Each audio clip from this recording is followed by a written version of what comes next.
can you tell us what brought you here today? Curiosity. I think this is AI is a very strategic subject that touches many sectors. There is a big learning curve. This is the beginning of my learning curve, and it seems like based on the number of speakers and attendees and the quality of the participants, this is the right place to come and learn. Oh, I'm happy to be here. AI is a field you're in? Yes, indeed. Okay. Yes. Okay. Thank you so much, and we'll go interview some other people. Thank you. But also, when you go through it, you see like a lot of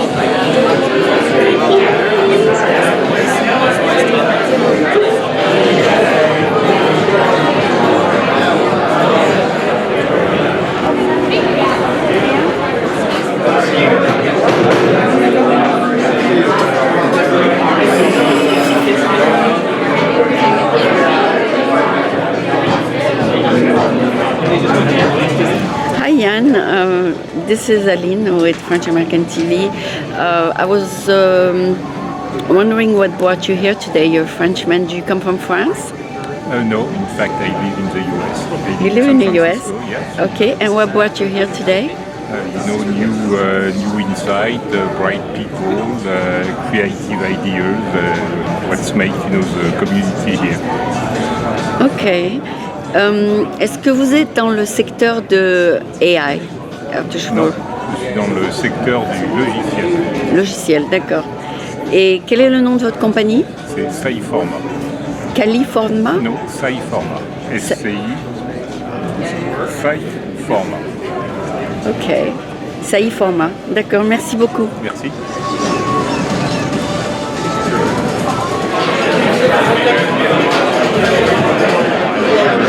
Oracle has full HIPAA compliant infrastructure, yes? No?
It's going to be a long day, but first let me welcome you to BootstrapLabs' first Applied AI conference. It's actually already been the third time we're hosting this event, and it's a privilege, and we're extremely thankful for you to be here. I think more people will roll in. It's hard to find your way into this venue. As a venture, for those of you that do know BootstrapLabs, we're on early stage. We're the most active actually venture firm at the early stage in applied AI technologies. About 3 years ago, we foresaw that AI was about to make a comeback. We saw that AI technologies were being able to apply in real use cases. And the word applied is key, and I think since the industry has really awakened to the opportunity to apply this technology that used to be only in the research world and become very more practical into the business world. So we decided to form a community. 3 years ago, believe it or not, there were no such events around talking about it, the ways AI is being applied, practically speaking, into industries, into products and experiences. And so we're fortunate to have built a community over the years. We host annual events like this one. We host quarterly events for the community on an invitation-only basis. And every time we try to get some of the thought leaders, some of the practitioners, people that are actually in the trenches building products, using the latest ways of implementing this technology to deliver value to people and share it with you. Today is all about you. It's about giving you the latest about how things are being applied, how things are working, how things are not working. For us, it's all about how AI technology is impacting people, organization, and society. What you will see today is a slew of different ways to apply this technology across sectors. And what we like about this combination is about you experiencing how AI is being applied in other sectors that you might not be aware of, and ways that are working or not working in other industries that you might think about could work for you. So this cross-pollination of where AI is being applied is extremely important. And this is why we only like to do a one-day conference, because you're all extremely busy, to do it in one track and having one conversation. So I'm really looking forward to having a lot of side conversations. You know, today in the room you have senior executives from large corporations, you have people from the governments that are extremely interested in the future of this technology, you have people that are founders of companies that, whether we've invested them or not, are building the future. And we'll talk more about that. But today I'd like to tell you I'm just the co-founder of BootstrapLabs. My partner and friend Nikolai Wattstrom is the founder, and he will be on stage a bit later today. But we try to bring you a slew of conversation today that we cover many areas, and we have a few first. We're talking about AI in energy.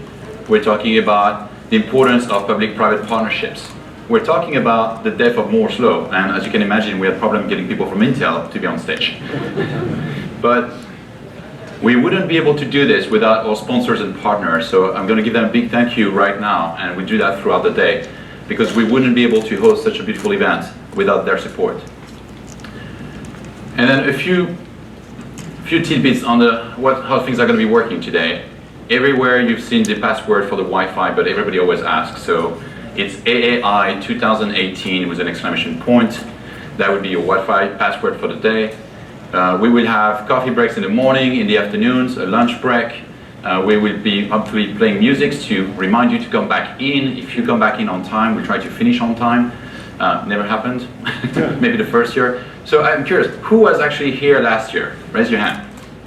All right. Who was here the very first year, 2 years ago? Wow, thank you for being here. So I think with that, I think I've covered all the things that are going to be happening. And for us, it's all about, again, investing, covering the future by investing in applied AI. And I think it's extremely appropriate to introduce now the CTO and Chief Technology and Innovation Officer of Accenture, Paul Doherty, that will tell you about the future of work and what it's going to look like. And please do not forget to get his book at the front of the event. So Paul, please come on stage. Thank you so much for being here. Giving a warm applause. Oh, welcome and good morning. It was a little hard to find your way into the building, or at least for me, so it's good you all made it in. I'm the Chief Technology and Innovation Officer of Accenture, and we're really pleased to sponsor this event. I think this is a great formula that Bootstrap's put together to combine investors and customers and tech and a lot of different perspectives on AI and what's happening. And the notion of applied intelligence and applied AI is something I'll talk about more as I go through my comments here too. And we have let's see if my slides are there. They'll be up in a minute. We did just write a book on AI that you all are going to get a copy of. Do you have it there now, or you seen it? Okay. So before you leave, you can pick up a copy of the book. And the book is called Human plus Machine: Reimagining Work in the Age of AI. And I'll talk about that a little bit more as I go through my comments. And the reason we wrote the book is that we believe there's a lot of misconceptions about AI. And it was leading to a lot of the wrong discussions on AI. It was leading to, in some cases, inaction on issues that we thought were very important. And we wanted to set the record straight with our view on what AI is and why it's important. And that's what's in the book and what I'll talk about a little bit today. And That is the title of the book that you see there. And what I'd ask you to focus on is just remember this as I talk, human plus machine. And the plus is very important to us, and I'll explain why. Reimagining, I'll come back to. We believe that it's different approaches needed with AI for where we are. The word I'm going to use a lot is reimagine. And of course, it's the age of AI.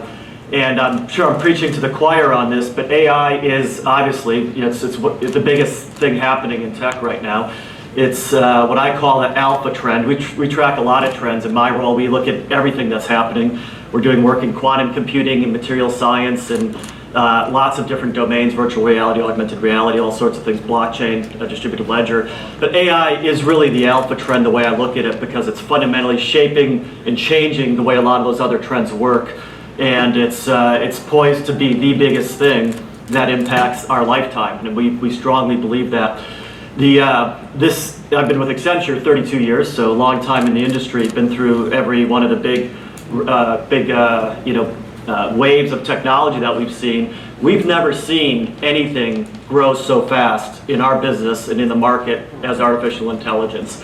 The internet didn't, client server didn't, mobility didn't, cloud didn't, IoT didn't grow as fast as what we're seeing with artificial intelligence now, measured in revenue, people, projects, whatever dimension you want to use. So this is happening very quickly, but we're just at the start of it. So let me go into a little bit of the context. And one of the things to start with is where are we really with AI right now? And I guess the message I'd like to leave with you on this is we're at the very early stages of AI, which is kind of ironic because most of you, I'm sure probably all of you know, AI is an old technology. I studied it in the 80s in college, and the term was invented in 1956, and the disciplines pre-existed that. So it's a 60-year-old technology, but we've had advances, again, as I'm sure you're all tracking, things like backpropagation and other techniques that were pioneered about 5 or 7 years ago that gave us a new application and breathed new life into some of the techniques that have been kind of dormant or stalled for a while. And then we had the advances in computing power, GPU, and all those other things combined with data, availability of data through mobility and IoT and various things that allowed this new wave to take off. And the way I think about AI is this simple chart we have to show how we think about AI. Is AI on the inside is when we're talking about it, we're talking about things like machine learning, supervised, unsupervised learning at the inside of AI, which are really new techniques. And the reason it's important to think about these new techniques is this is a really important change in what it's enabling us to do as business leaders, as technology developers. The analogy I use is we've been living in flatland for a while, two-dimensional space. How many of you have read the book Flatland at some point in your life? Most of you. So Flatland was a book about living in two-dimensional space, and that's what technology and software development has been like for the last 50, 60 years. We've had to use brute force to sequentially design algorithms and logic streams to operate on data to build solutions. It's painful. They're hard to build. They're hard to test. They're hard to do. They require teams of people. We had innovations like object-oriented computing and other things that made it better, but it was still hard and it was still brute force. And the way to think about AI is it's provided the third dimension for us and opened up a whole new range of possibilities to build solutions, because no longer do we have to brute force the answer to every problem. We can solve problems by training data and by observing the real world and feeding that back in to build better algorithms. And it's really dramatically expanded the tool set that we have to solve big problems. And again, it's equivalent of getting a third dimension of space in which we can think about solving big problems. And then that opens up all these new opportunities. Things like computer vision. If you tried to write a computer vision algorithm to power a self-driving car, which people did as early as the 70s, really hard to get above like 60% accuracy. You use machine learning and train it based on data, train it based on images, and you can get to the accuracy, the tolerance levels that allow us to do things. So new domains of application open up, speech, natural language understanding, predictive systems, etc.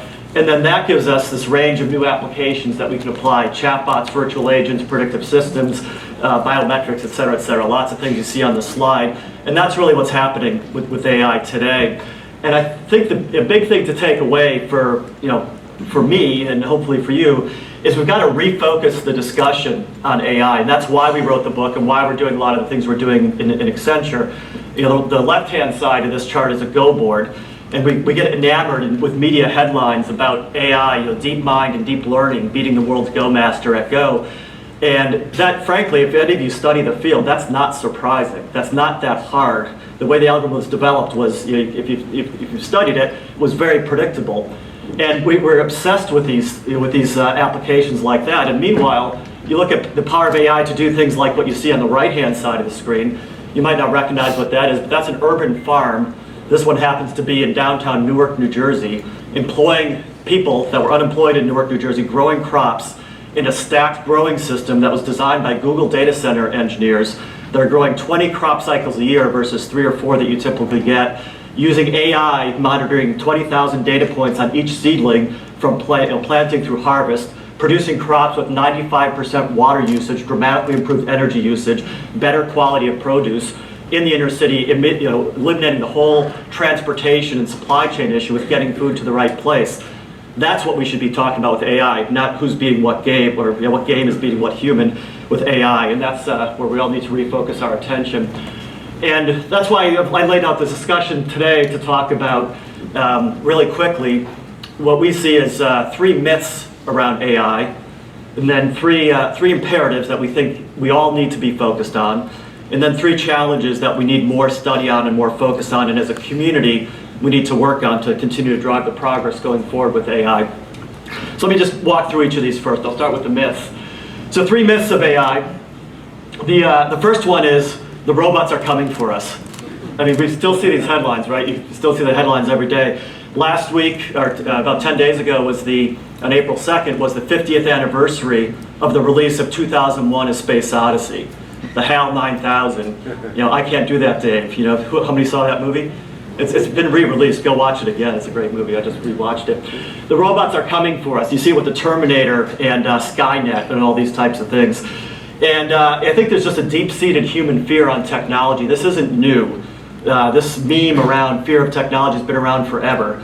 I'm sure when the cavemen invented fire, there was one guy who invented fire, and then there was a group saying we can't use fire because we're going to burn down forests, and we're going to use it to burn other villages, so we can't use it to keep ourselves warm to cook food. For every technology, there's an upside and a downside, and this fear of robots taking over is out there. But this is something that's really for the far out future and tomorrow rather than today. And I think sometimes our discussions on AI are clouded by this fear.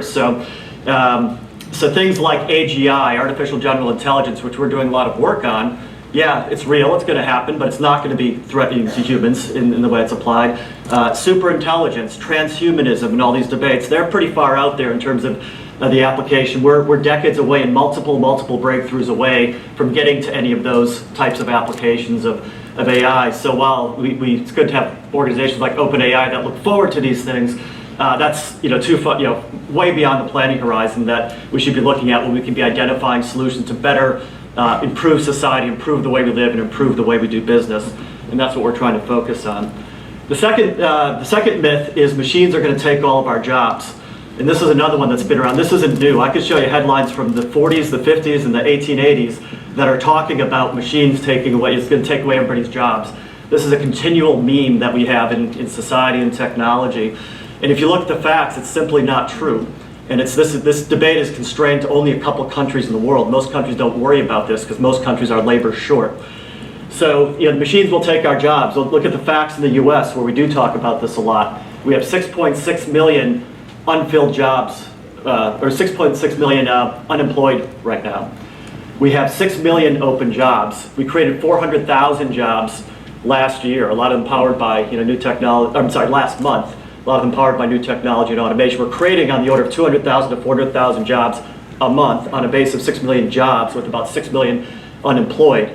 So despite all the fear about jobs in the US, we don't have a jobs issue. The facts show that. We have a skills issue where we got to figure out how we prepare people for the right jobs. I'm going to come back around that because that's what we talk about a lot in our book, and that's what we believe the big obligation of this community is really to solve and get focused on. And one thing I'll come back to is it's been disappointing to me that there hasn't been more innovation and entrepreneurial activity focused on that issue, because that's where we can really have a big impact. And I think that's I'll talk more about that. Then the third one here is that I think is a big one to understand is the current approaches still apply. This is a myth. We believe you need to fundamentally approach your business differently if you really want to get the value of AI. You can apply AI to an existing process and take a data lake and add some data science and machine learning and improve your decision accuracy in a lending process or some process that you use. You can do that and might have an ROI, 30% ROI or something, look really good. But the real potential is blowing up and reimagining processes in your business in a different way. And I'll talk about that in a minute. So if you try to apply this to your business in the way you've been doing it, our belief is, and our research would show, you'll fall behind your competitors pretty quickly. And I should mention that what I'm talking about here in the book itself is based on our Accenture experience, but more importantly, research we've done with 1,500 organizations and many thousands of workers around the world, low-level, assembly, low-skilled workers, high-skilled workers, managers, and executives. And that research is what fueled a lot of the findings that I'm talking about here. So then, if those are the myths, then what are the things we need to do? And this is what I call the 3 imperatives that we talk about a lot in the book and in the work we do at Accenture.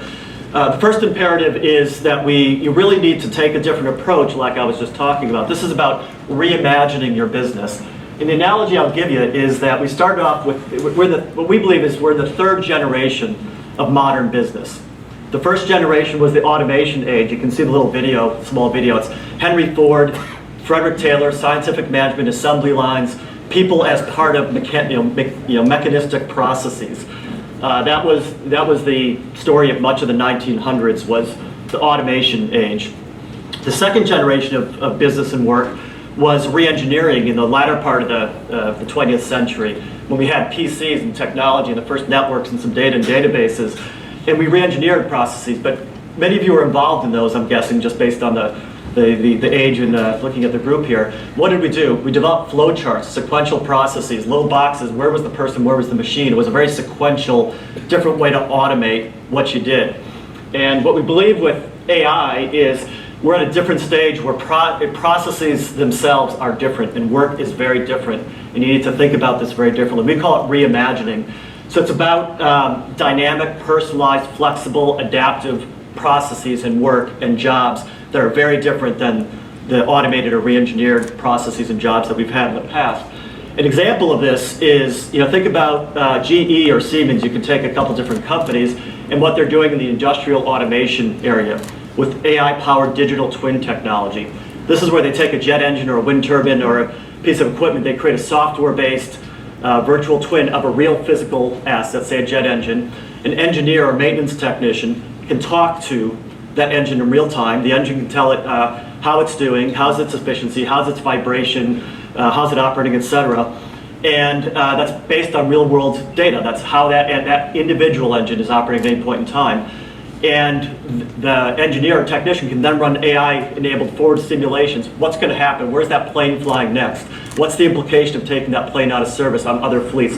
Do we have other planes that can swap in, et cetera? What's the financial impact of fixing that now versus fixing that later? That's the job now in a digital twin AI-enabled world of a maintenance technician.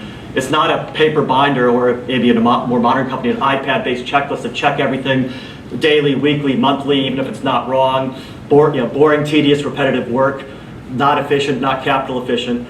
Much better for the company, much more dynamic and adaptive and personalized for the worker.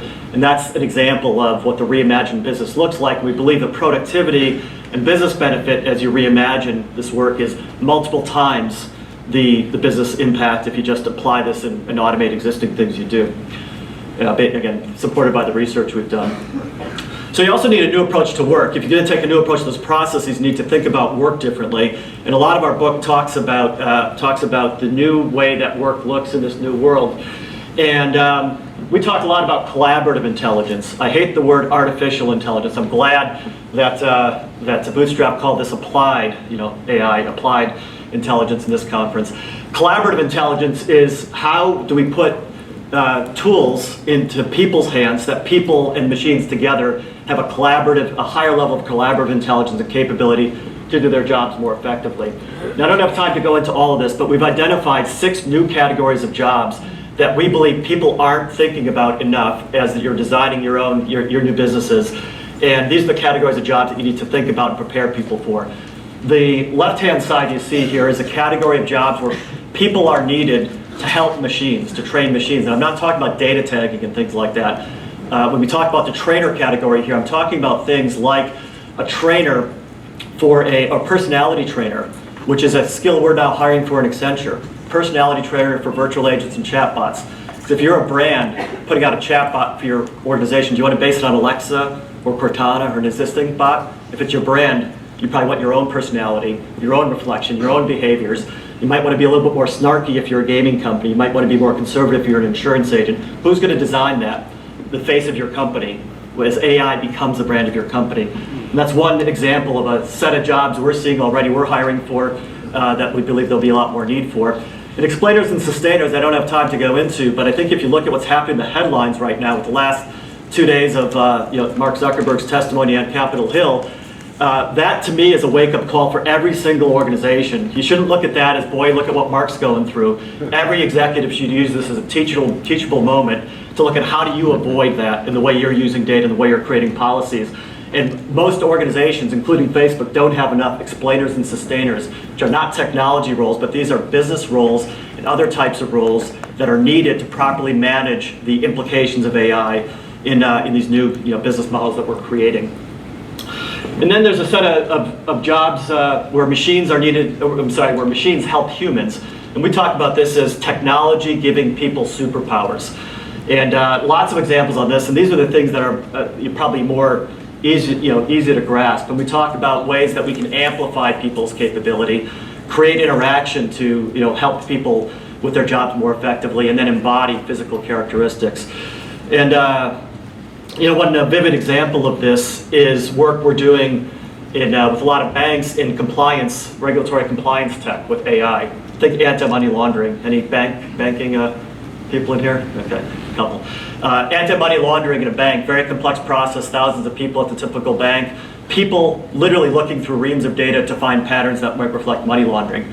Well, guess what? That's a great way to pair an algorithm, pattern matching through machine learning, with the investigators. The investigator doesn't spend their time flipping through and looking for information. They use an algorithm and a tool to find the real criminal activity faster, and then they use their human investigative capability to track, to catch the criminal and prevent the situation more quickly. Great example: collaborative intelligence, technology amplifying the skills of an investigator to catch criminals faster, and that's the kind of opportunity we see here, and many more on this category where machines and algorithms and software can help people with these superhuman types of power.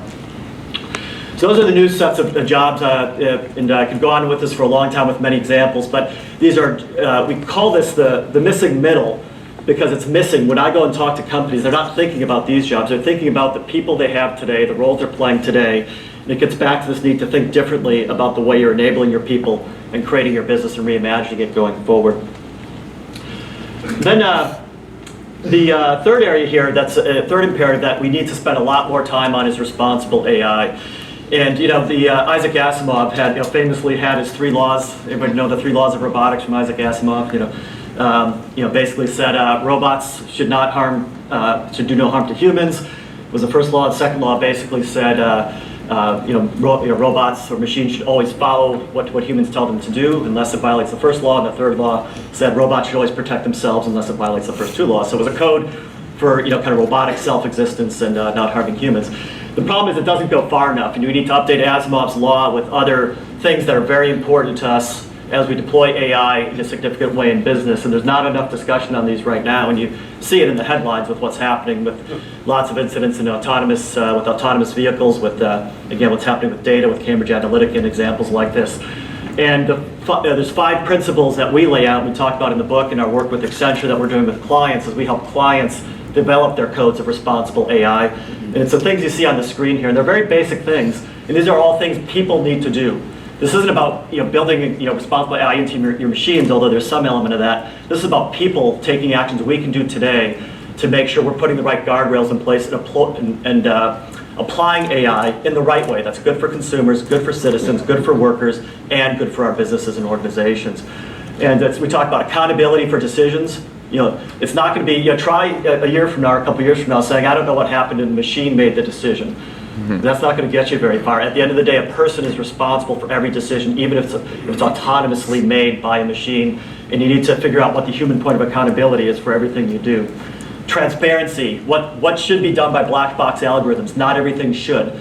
And again, it's not going to be an acceptable excuse to say, I can't explain it because I used a type of algorithm that can't explain it. Not good enough for certain processes you have in your organizations. Honesty, don't cheat. You know, a number of companies have been caught using AI to cheat recently. Not okay. Fairness, lack of bias. Lots of examples recently of bias. And the data in companies creating bias in the way that they're applying AI algorithms, gender bias, racial bias, and many other things.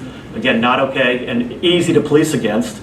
I shouldn't say easy, but there's ways to police against this that every organization needs to be applying and using AI itself to promote and enhance and measure fairness rather than the opposite.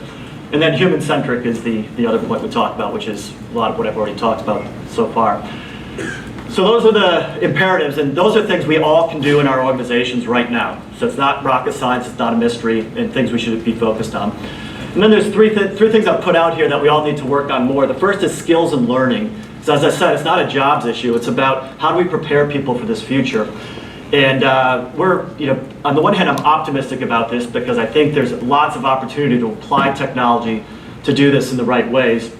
On the other hand, there's categories of people and jobs that will be eliminated quickly that aren't going to have a lot of recourse. And we need to figure out how to help those people from a skilling perspective more quickly. And I think there's a lot of room to use technology to do that. And again, we talked about that in the book a little bit. We're using this in our organization to using AI machine learning to identify people's strengths, and as their jobs become less relevant based on changes in technology, move them on to new jobs, and a lot more potential for things like that. We're also donating the proceeds of the book to this cause. So if you read the book, you'll see at the end a statement that all proceeds from our book, don't go to me or don't go to Accenture or my co-author Jim Wilson, who's in here somewhere. The proceeds all go to organizations who are focused on mid-career reskilling specifically. So we think mid-career reskilling is the biggest challenge we have as a society as the technology rolls out. Not enough organizations are focused on that. Corporations aren't increasing their learning and investments fast enough to deal with this. And so one of the things we're going to do is try to help Bootstrap, to steal the name of the conference, some of those organizations to achieve that purpose more quickly. And I hope there's a lot of entrepreneurs who are inspired by that mission and create those businesses and applications of technology to help with that mission. The second is data veracity is a challenge that we all need to work on. I said earlier about the importance of data in AI. The problem is data in our companies is quite bad.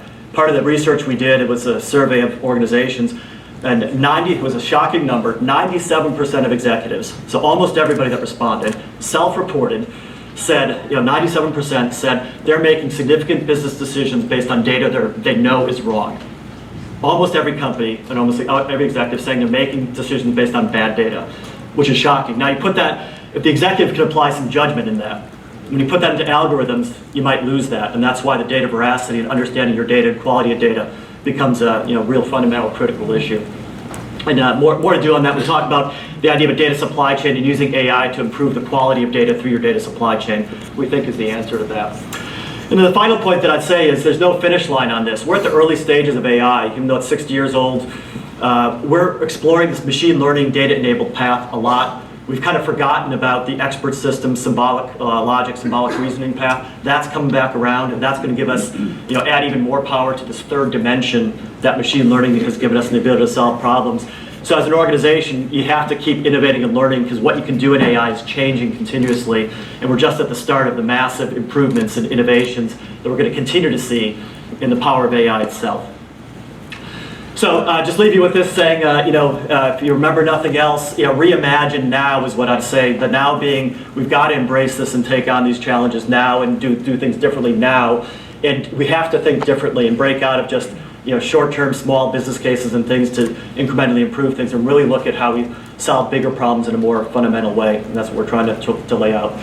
So I hope you enjoy the book.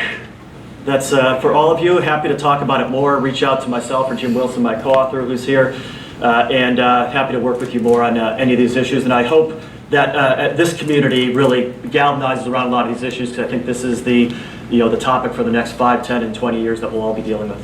So thank you.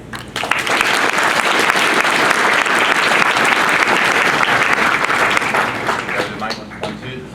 Yeah, thank you so much for laying out, I think, some fantastic start of the day. We wanted to give you a broad scope of, the impact and the myth out there. So at least, debunking the myths is very important. There's so much talk about, the robots are coming, and by the way, they're in the lobby, so please make sure you spend time with our friends at SoftBank and Pepper. Absolutely. It's a friendly robot, trust me. And so hang out with them, get to know them. We always tell people that are afraid of losing their job to robots, say, look, you're not going to lose your job to a robot, but you will lose the job to someone that understands that technology. It can leverage it and apply it in ways that you don't understand. And so I think it's very important, as you said, the shifting of the labor workforce and the reskilling of that workforce is extremely important. Yeah. Just one really quick comment I'd make on that is I think AI is going to become like spreadsheets, to your point. So it's about how to use the technology more effectively. And so we're seeing a lot of democratization of AI with the Vision APIs from Google and with platforms and open sources opening it up. So I think that's really what you said is exactly right. This is going to become a commonplace capability. It's about people's ability to use the tools. And, we have people from the government that always think about that and say, we're able to take people that were literally doing mining to deep learning, right? So they're trying to really reskill people. Every CEO out there, every board member is thinking, what are we going to do? What should we do? What's the good first step? I mean, obviously, besides going to talk to Accenture, I mean, how would you put it very concisely, right? I sure hope so. But first step, like, how do you wrap your head around this? You attend events like this, you educate yourself, and then you start engaging people that are actively using this technology or advising others. What do you see the response of the boards being out there? I think what I see in the board and C-suite level is they really get the potential of this more than I would expect. They see the potential in a lot of cases, but they're concerned, they don't know how to approach it, and they're concerned about what to do. So there's kind of a belief that this is important, but then not being sure what to do. Right. And so I think that's why we tried to lay out a roadmap and a path to, you got to get started. So my thing for Monday morning is get started and do something, get your teams into this and start building the culture. Stop talking about it and start doing something about it. Great, right. Awesome. Okay. Thanks so much, Paul. Thank you. All right, thank you so much again. So going from the lay of the land to very practical applications of how AI is being used in the enterprise is our next panel. So please give a warm welcome to our guest and our first panel of the day on enterprise and AI applications. Thank you.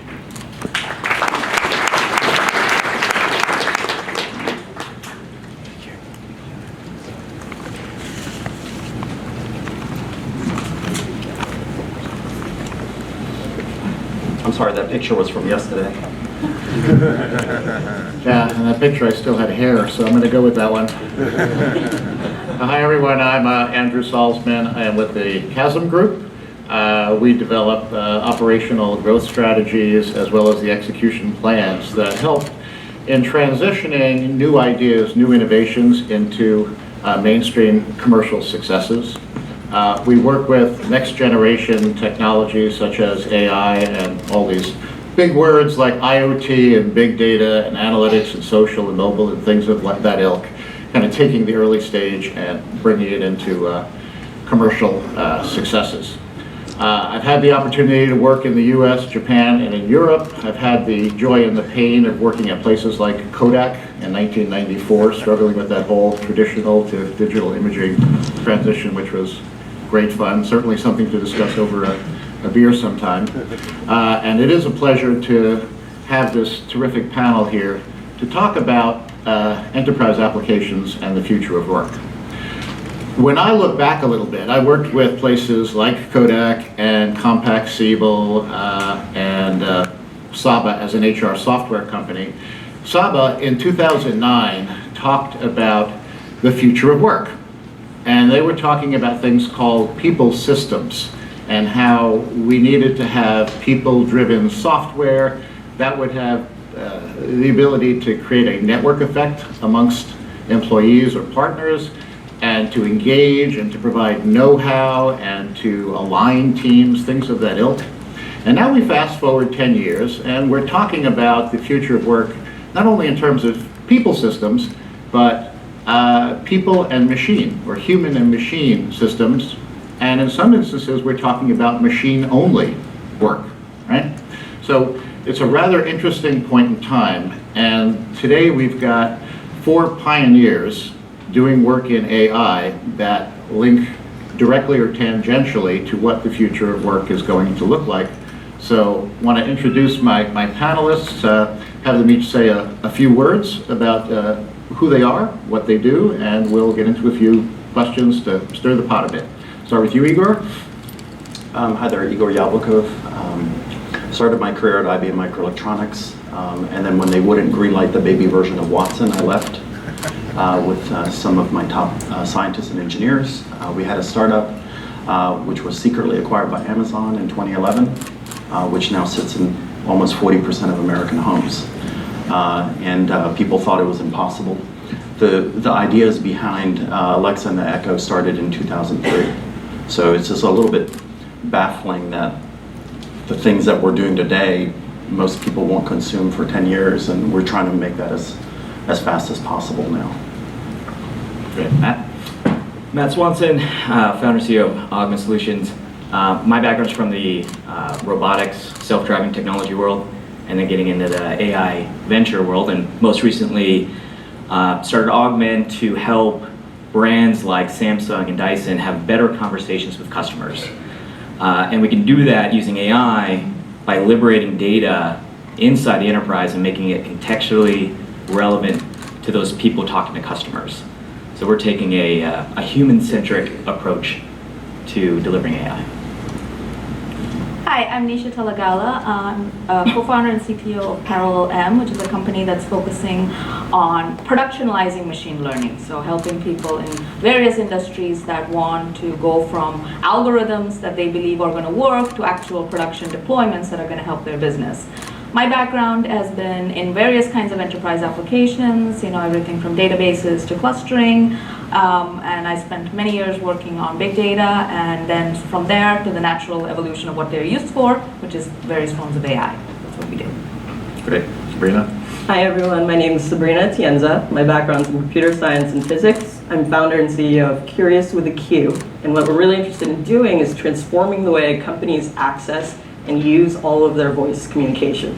I'm looking at many of you in the room, you're probably well aware of this problem, but there are 36 million business meetings and phone conversations every single day in America. And what's crazy is that we all live and breathe in email and everything's accessible and usable, but when it comes to voice communication, a conversation you had just this morning, you can barely remember it. You can't access it, you can't use it afterwards. So we're solving that problem, and we're leveraging AI and speech recognition to solve that problem at scale for businesses. Great, thank you. All right, so I think what we'll do is kick it off. I have an initial question for Igor, and as panelists maybe agree or disagree with what Igor has to say, we'll certainly have a discussion around some of these topics. So the first one is that many disruptive technologies can take years to achieve commercial success, or to use some of my terminology to cross the chasm. 3D has been around for a long time, and it's taken root, but it's taken a long time to take root. And AI, we've seen some adoption in NLP, natural language processing, in cybersecurity, in voice recognition.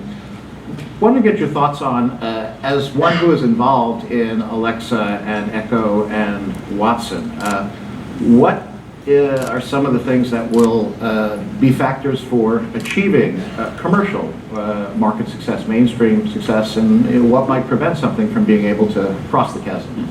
Right, and I think it's more of a psychological answer than it is a concrete one.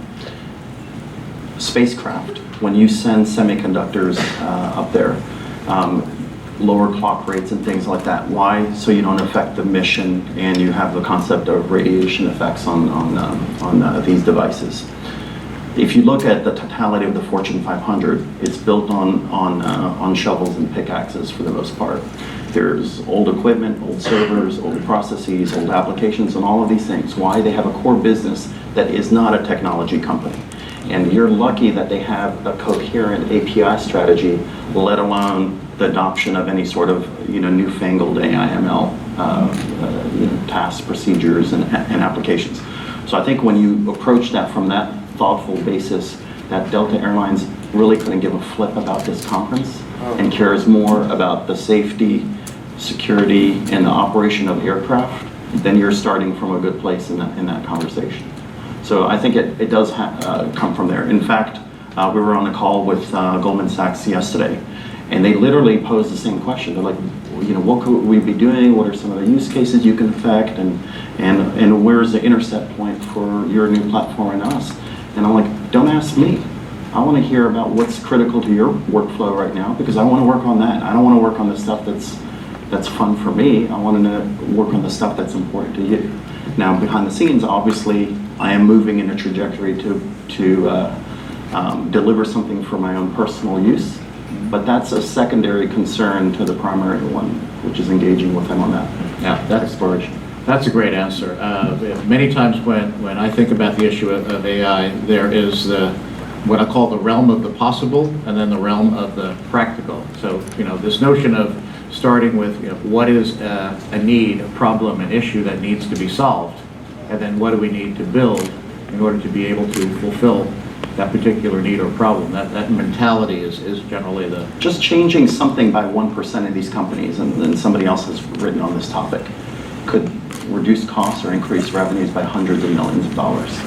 So it really doesn't have to be where you come in with bulldozers and knock down everything that they've already invested in. You just find that one area that you can affect, reduce churn slightly, have them upsell in one way, and they're living in gravy. Great. Okay. Any other thoughts on this? Sure. So I think I definitely agree with everything Igor was saying. One of the things that I think we're seeing as well is very similar, which is ultimately there are lots of opportunities for AI to impact different kinds of businesses, and those opportunities are frequently humble in their nature, which is applications can be improved, things can be made more efficient, but the primary security demands, safety demands, regulatory demands of their environments don't change just because you're trying to bring in AI, and they have massive existing infrastructure. So that's where the challenge of operationalization, for example, comes in, and it's something that people are struggling with, and that they need to be able to solve that. This has been true of other industries as well, which is technologies that could deliver improvement but not cause too much chaos in the overall operation tend to get adopted faster, and technologies that have tremendous promise but at the same time cause chaos tend to get adopted slower. Right. Okay, good, makes sense. Next question, I'm going to start with the audience. How many of you like interacting with chatbots? Okay, so I think that was 0.04% approximately. Gartner is saying that by 2020, that customers will manage 85% of their relationships with enterprises without ever interacting with a human being. This question is for Sabrina. Do you think this is a true prognostication, and in your view, is this a good thing or a bad thing? So that prediction is interesting because Gartner made that prediction in 2011, and it's now 2018. We're less than 24 months away from 2020, and I think largely that trend has been true, and it's not anything to do with AI. Like when I think about my experiences as a consumer interacting with a business, it's automated because they have better automated shopping systems, they have hyper-personalized marketing, they have better content so that I can consume and educate myself on their solutions without ever interacting with a human.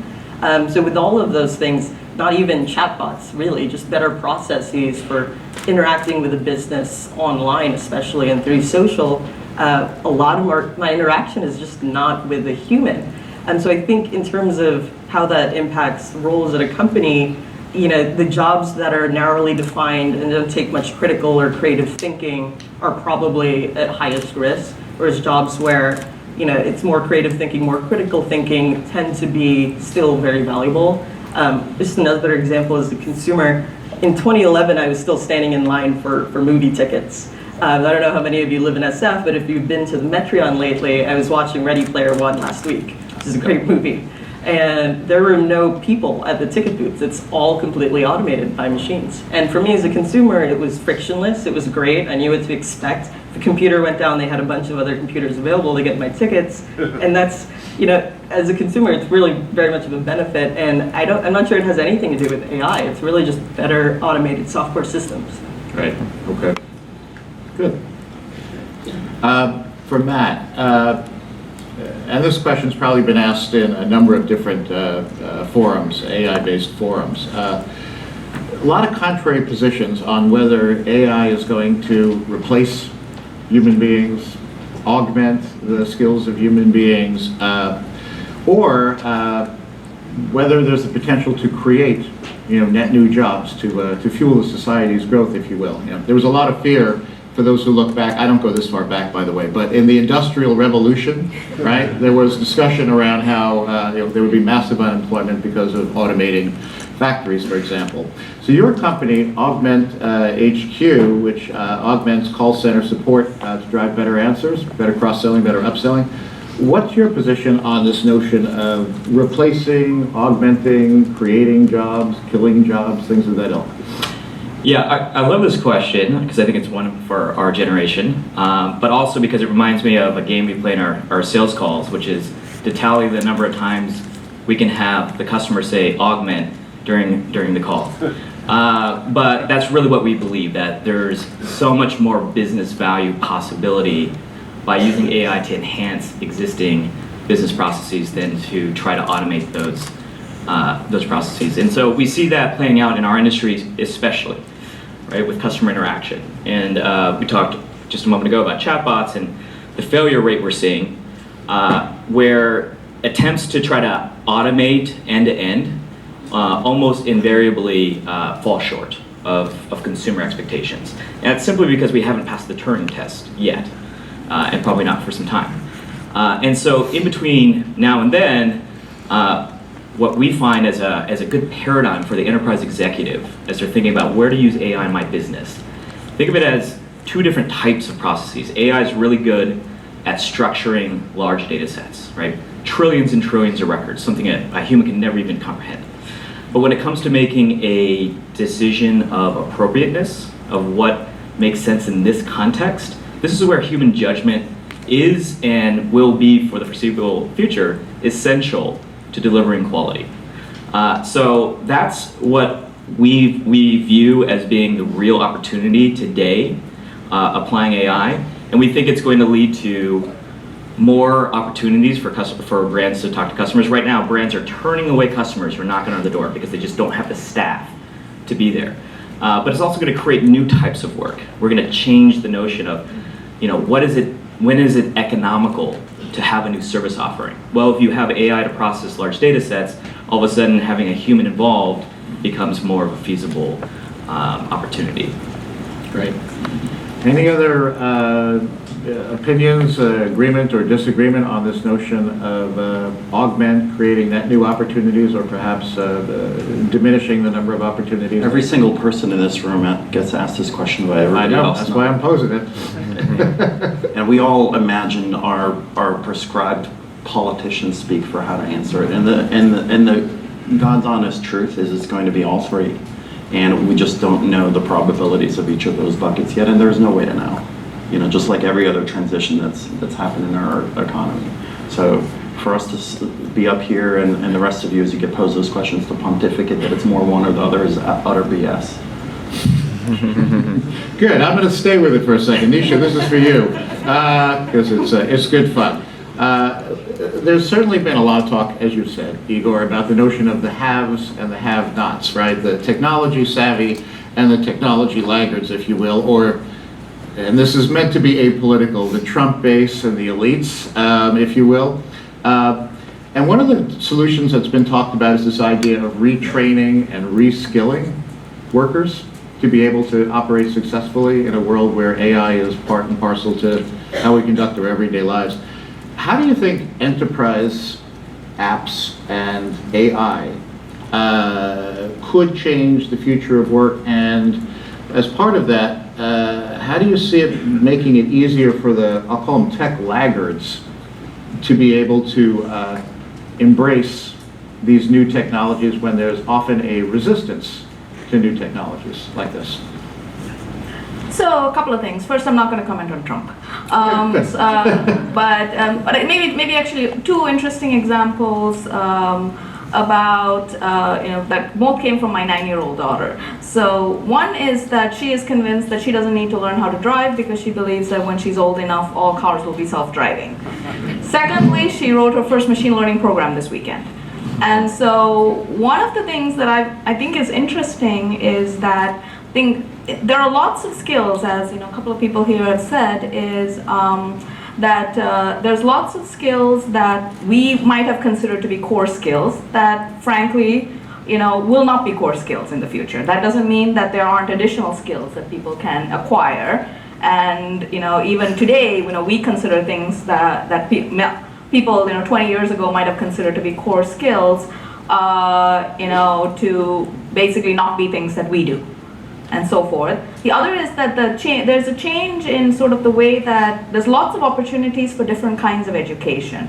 Like the level of online education now, for example, and the ability to learn things continuously, the ability to write very, very powerful tools with very, very little knowledge of the underlying capabilities, which is what the example I was trying to give, is that my daughter wrote her program through a child's toy that fronts IBM Watson, ultimately. And so she was able to write what would have been considered in my college days as an extremely complicated program using very, very, it was like 5 lines of code or something like that. And so I think there's a tremendous opportunity for people to learn how to, build new things. Based on these, there's a lot of opportunities for new types of education, like the online courses and so forth. But matching that and helping people acquire those skills is difficult because those techniques are there, but they're and they're accessible, but people don't know about them, so forth. So I think the opportunity is there, but but a lot of people could get kind of struggle if they don't know that it's there. Right. Okay, I have to say something. Please. I defy calling those other corporations tech laggards. In the same way that I would not insult Google and Facebook that they're aviation laggards or logistics laggards or anything of the sort. All of these entities have specializations. We're going to do the tech better, and I tell Delta, keep the planes up in the sky so I can get to you and do the things that you need me to do. So that's the best way to insinuate a good partnership between the technology field and those fields in some ways. So they're doing the right thing. That's why everything works in their industries. And we're doing the right things by exploring some of these topics, and where these two things get joined together, you have good business for both sides. And that's usually the approach that I take when talking to them. And I'm telling you, those conversations go to a better place when you start with that fundamental respect about why their businesses are great in the industries that they're in and how you can contribute with them. Right. Yeah, I should clarify, when I use the term laggard, it's not necessarily pertaining to a corporation. There are individuals within corporations, psychographically, who are resistant or averse to that which is new or unfamiliar. If I were to go back years, it's the blinking light on the VCR, right? And with laggard personalities, to the extent that they can't see the technology, that it's embedded, but it's there to provide benefit for them, they are able to work with it and get value from it. Well, I would add to that, though, that comparison. In tech companies today, we see that phenomenon. In Facebook and Google, there are now 2 tracks if you're an incoming engineer. It used to be 1. You get through that and you can work anywhere you want on any sort of project. Now, there's a data science track. If you pass that, you can work wherever you want in the company. And there's an engineering track. And you can have access to anything other than projects that have machine learning at its core. So we're actually seeing this play out not just with tech innovators and tech laggards. Any organization is going to have this challenge. Right. Okay. Good. I had a conversation last night. We were at a little reception before the event, and we talked about this idea. You may agree with it, you may disagree with it, right? That humans left to their own devices are inherently lazy if given the chance. And those of you who have children, there are issues with like these zombie kids that find themselves glued to smartphones. I'm sure none of you are glued to smartphones 24/7, by the way. But as these AI technologies take root, our workers in the future of work will these technologies make people smarter or dumber? In other words, will there be a tendency to rely on having the machine-based technologies and learnings think for us, as opposed to giving us the information we need to be able to think creatively, empathically, etc., in order to do our jobs? Any thoughts on that? So maybe to kind of perhaps even link that to the previous question. So if you look at various types of industrial automation and so forth that has occurred in the past, I think, historically it has resulted in people being able to free up their time to focus on more complex problems and inherently, and I think one of the other panelists commented about the fact that judgment is something that now, humans can focus on because they don't necessarily have to worry about the day-to-day nuts and bolts. So I think it creates a great, opportunity to solve ever more complex problems rather than, focusing, your mental cycles on basic things. Yeah, I mean, we see this play out in our actual space. So we work with companies that have critical business conversations. That could be executive meetings, board meetings, sales calls, support calls. And the last thing you want to do, an executive that you're paying $200,000 an hour, the last thing he or she wants to do is sit there and write down everything that was said so they can create the perfect follow-up email or create the proposal or whatever was the next action item. Or it's using technology to automate what is tedious for that person. The critical thinking part is, what are the key takeaways from the meeting and how do I synthesize that as part of my corporate strategy? And that is not what we're automating. We're really just trying to save it 2 hours of time going back to review everything that was discussed. We'll capture that for you so you can actually focus on your job, which is strategically, what do we do now with all of this information? At the other end of the spectrum, we're seeing workforces of thousands and thousands of people. Do you know how mind-numbingly boring it is after the 100th time you've helped answer the troubleshooting question on your S9 when why it blew up in your... No, bad example. The point is that these representatives really want to deliver value. They really want to connect. That's why they signed up in this industry, is to connect with people. And they're not able to do that effectively today when they have to go through a bunch of the rudimentary work. So I think there is an aspiration. People are lazy in the sense of not wanting to do mind-numbing things, but are excited about doing value creation. And I think we're going to see a lot more of those opportunities with AI. I like that, yeah. Glass half full. I'd like you, this last question is, I'd like you all to close your eyes for a minute. The panelists only, not you. Close your eyes for a minute. It's the year 2025, okay? Thinking about the future of work, the nature of work, as technologies like AI that really have come to the fore with more computing power, more bandwidth, more storage, things we can do today that we couldn't do before. If you think about the year 2025, describe what the future of work looks like to each of you, and I'll start with Sabrina. So in 2025, I imagine waking up right after my REM cycle ended, not in the middle of it, so an AI-powered sleep technology to help us sleep better and rest better. And then the first thing I would see when I check my email is the prioritized notifications of what's actually important to me. I know Google Inbox is trying to do some of those things, so by 2025, it'll have a really good idea of what I actually respond to.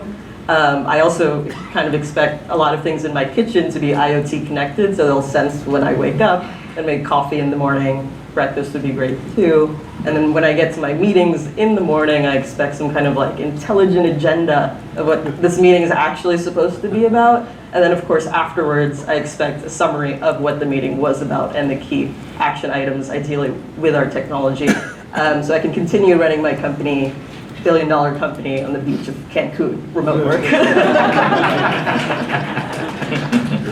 That is a very sanguine and lovely picture of the future.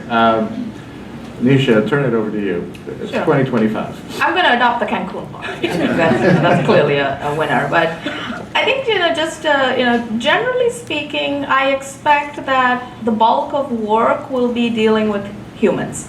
And the reason is because that is the one thing that you really, the ability to kind of say, to design, to, discuss strategy, to, understand how to solve hard problems by gauging other humans, because what's happening with AI is that a lot of the other things that you do are basically going to be doable by machines. And it's really about, dealing with creative topics with humans is really what ultimately you spend more of your time doing. And I think we're seeing this already, that the more and more of various kinds of automation and AI are entering our lives, our day-to-day tasks are becoming easier to do or just get done. You spend more of your time dealing with other people. Matt?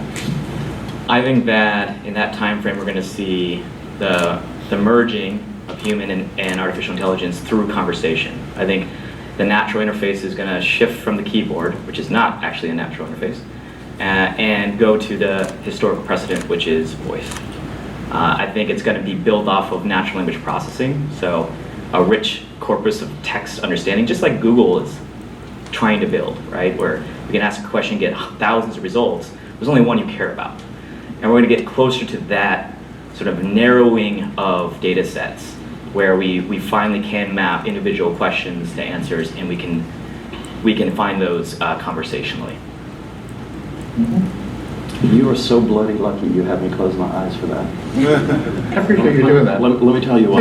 You take direction very well. Because when you said 2025, I literally wanted to start throwing my chair Springer style. let me tell you why. In 2005, I was quoted in Popular Mechanics or Popular Science, and they were asking, hey, what are some of the things that are possible with some of your teammates' work at IBM Research and whatnot? And I gave them my answer. They ended up putting it in an article that said America in 2025. And I literally got raging angry. Because the stuff that I know that we can build, I want it yesterday. I do not want to wait 20 years in the future where I'm coming into a little wheelchair and somebody's putting mashed potatoes in my mouth and saying, wouldn't it be nice to talk to your television? So, the thing that you will be consuming in 2025 is already in my pocket. And so, I want to accelerate things. I think we can move faster. I think my parents are both artists. I think people that are tech illiterate are a gem and a jewel. They give us inspiration and things of that sort that allows some connection to humanity, which is getting harder by the day. And so those are the things that are still in front of us. Okay, great. So what I hear as I listen to all of you, and I think it's wonderful, and hopefully it spreads beyond this forum, is this notion that as these technologies continue to take root, and importantly, as they become easier to use and more seamlessly embedded in our day-to-day lives, that the future of work and the future in general is going to be a pretty interesting and a pretty good place, as opposed to some of the doomsayers. Some of us will be in Cancun, others will be in other places, but things look fairly rosy as we look to the horizon. So, I want to thank all the panelists for your time this morning. I think it's a great wide open topic, and hopefully a good way to kick off the ongoing conversations that we'll have through the remainder of the day. So thanks everyone for this opportunity.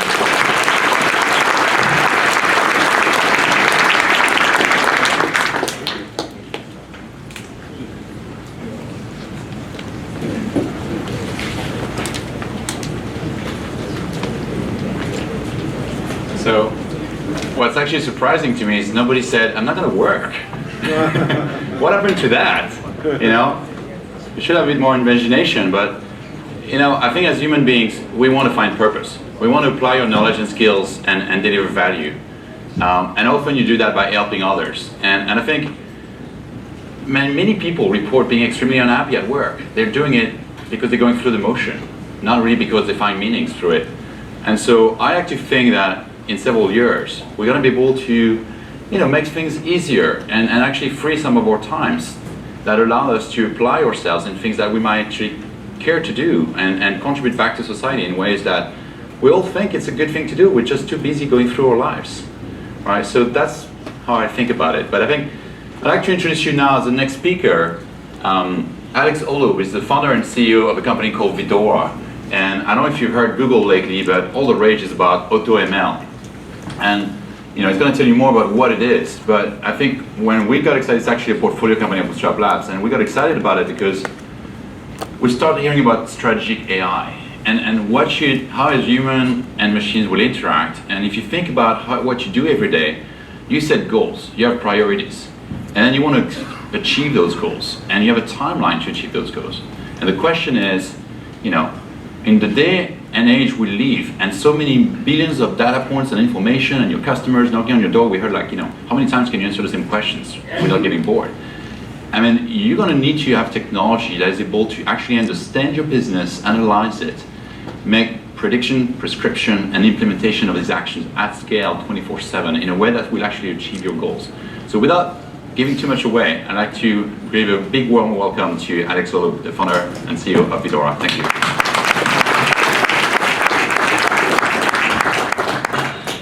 Great.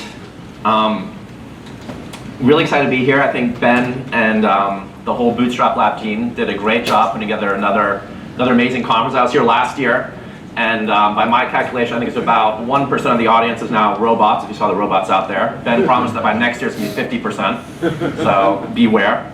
But yeah, really excited to talk about this topic. This is a topic that's near and dear to my heart, which is machine learning as applied to various types of business problems. And I'm going to dive a little bit deeper into some of the technology in this talk than maybe some of the previous talks today, but hopefully everyone can kind of bear with me and follow along. And the two topics I'm going to talk about are this notion of automated machine learning, which Ben alluded to, and this notion of a master algorithm. And so those are two topics that we're gonna touch on in the next 15 minutes or so, or 20 minutes or so. So where things are headed, I think, in this ecosystem of machine learning as applied to business problems, is you're going to see a unified system that can take in mass amounts of raw data, so that's key that it's raw data, and be able to answer a variety of different predictive problems that humans might have. So think of raw data coming into a system, and then humans being able to ask predictive problems to that system. One system, right? And so that's pretty far from where we are today. These are some of the questions that we work on with some of the businesses we work with. And today, each of these questions is typically solved by a specialized set of data scientists, a specialized set of algorithms and techniques. So these are all very disparate methods to kind of solve all these different problems. And remember, where I think this is going is one system that's capable of answering all those different predictive problems. And I'll give a little shout out to a book called The Master Algorithm by this guy Pedro Domingos, which is very readable and very, very interesting. And he talks again about this notion of a single algorithm to rule them all, if you will. And we're going to take a slightly more condensed view and just apply it to a set of business problems. But this general idea is permeating through the academic circles. And that's a picture of that book, which you guys can all buy.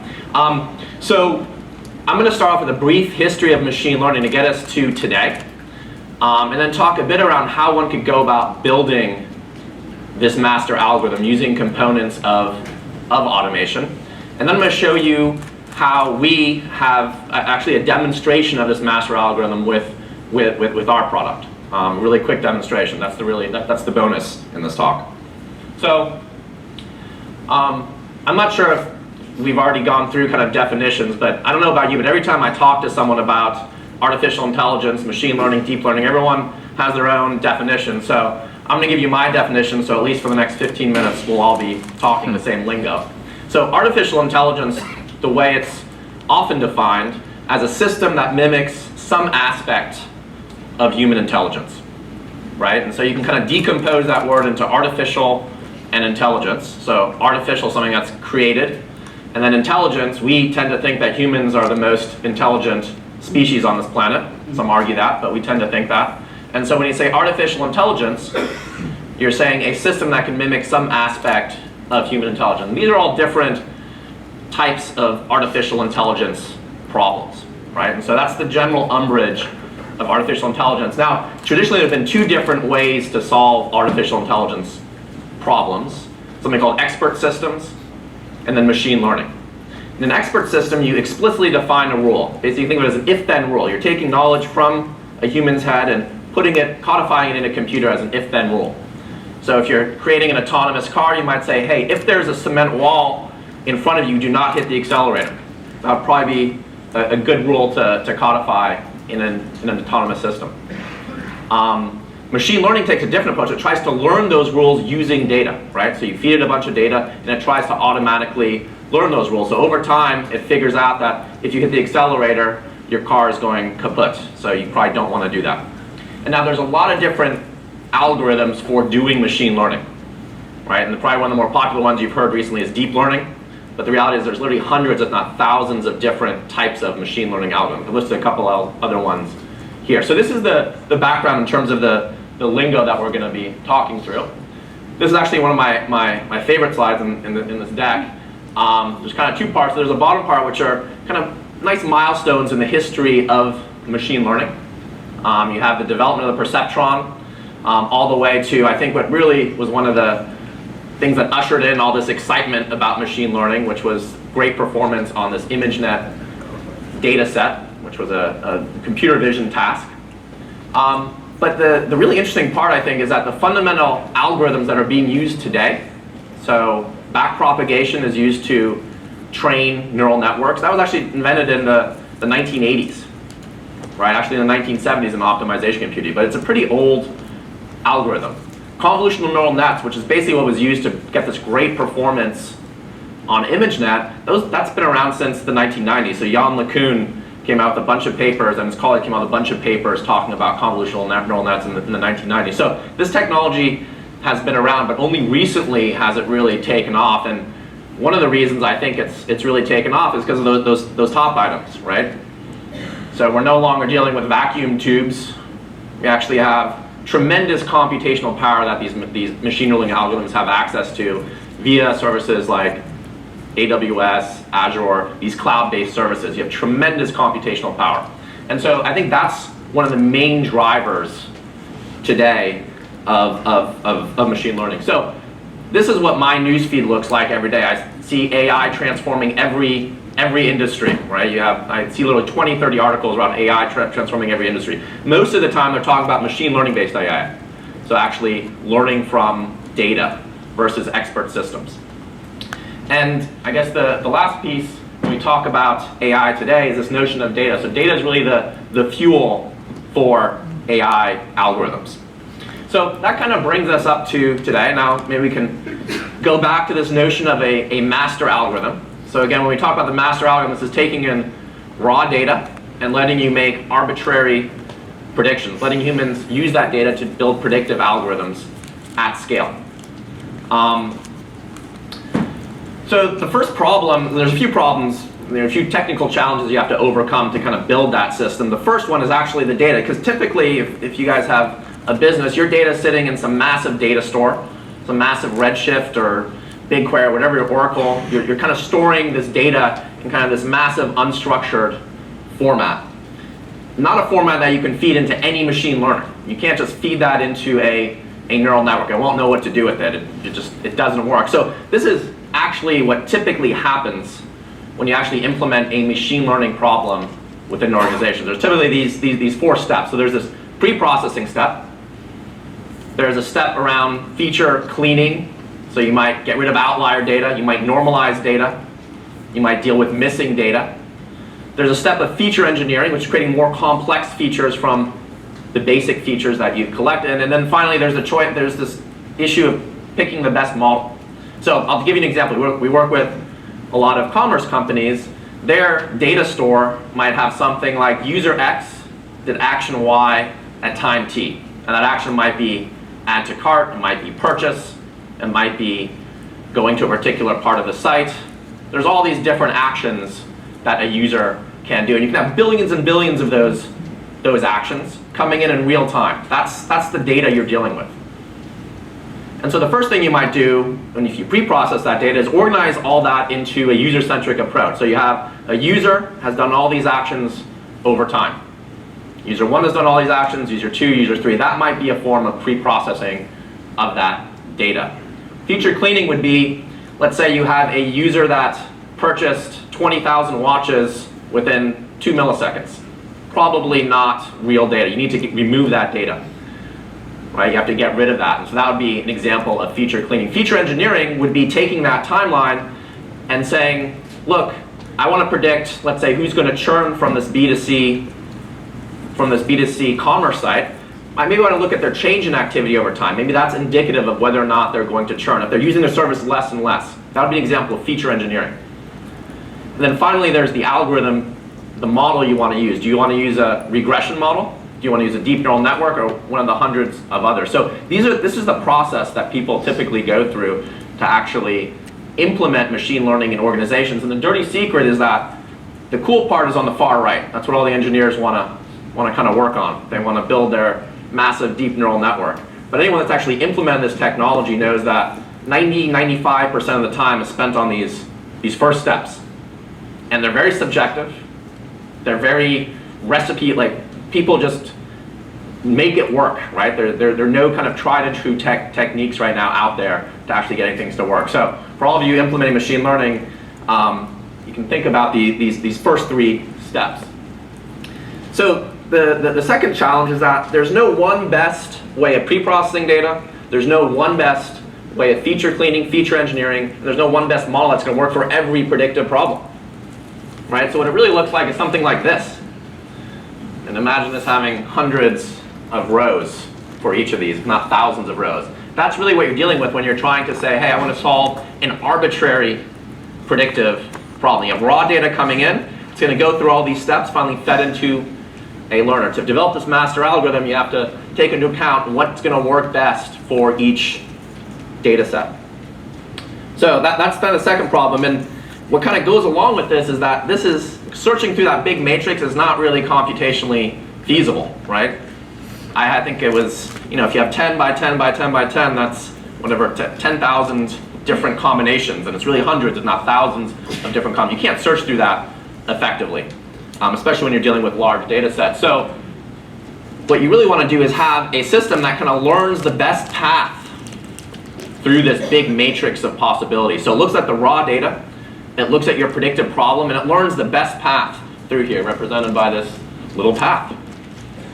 And that's a really interesting field that's kind of coming into its own. It's called meta-learning. So you're learning based on kind of the raw data in addition to the particular problem you're looking to solve, and it kind of learns the best path. But if we kind of take this, if we take this notion of all these different techniques, we can now look at solving this notion of a master algorithm, right? So you have raw data coming in, the system knows, hey, what are the best paths to take through this system to actually solve for different predictive problems, right? And so this is, here you have 3 different colors representing 3 different predictive problems that the system has learned what the best path is through this system. So this is a solution for the master algorithm, right? This is a solution that now enables you to take in raw data, ask different predictive problems, and it can solve those. And I think what's really exciting about this, right, is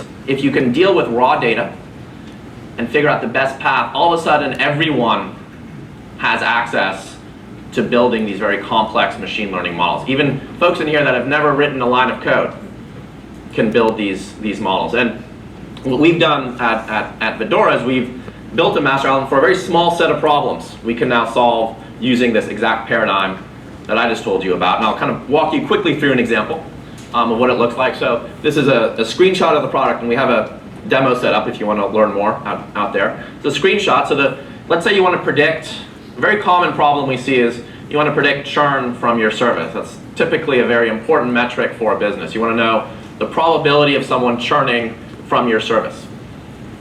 So again, this is a non-technical user, so they're going to click once to say, hey, what type of model is this? In this case, it's a predictive time series model. You want to predict the probability of someone churning within the next X days, within the next 30 days, let's say.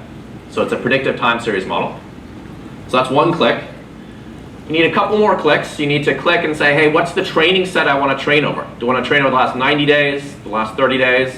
What's that data that I want to use to actually train the system? Then you have to click and say, what's the event you want to train for? In this case, it's churn. So you click to define your data set, you click to define your event. Then you have one more click, which is hitting the train button. It's actually going to search through that big matrix at this point. Search through those pre-processing, search through those feature cleaning, feature engineering, and model selection. Search through it in a smart way. right? So it's not exhaustively searching through, but it does search through that space to find the best solution for that particular machine learning problem. And that's, this is kind of the output of what you see. So it's actually searched through the entire thing. Okay, so what's next? So I've kind of shown you how you can build this master algorithm. Again, the exciting part is giving access to this very complex technology. People that don't know how to code, right? They can, a few clicks, they can create these pretty complex models. So I think first thing to note is this is not a panacea for every machine learning problem. So we in particular deal with a very small set of machine learning problems. Small set and a small set of verticals, right? But over time you see this, so that inner circle is a set of problems that we can solve really well right now with this technology. But you see there's a circle around that. Those problems you can solve maybe 80% of optimal using this techniques. You don't have the right kind of rows in that matrix present yet.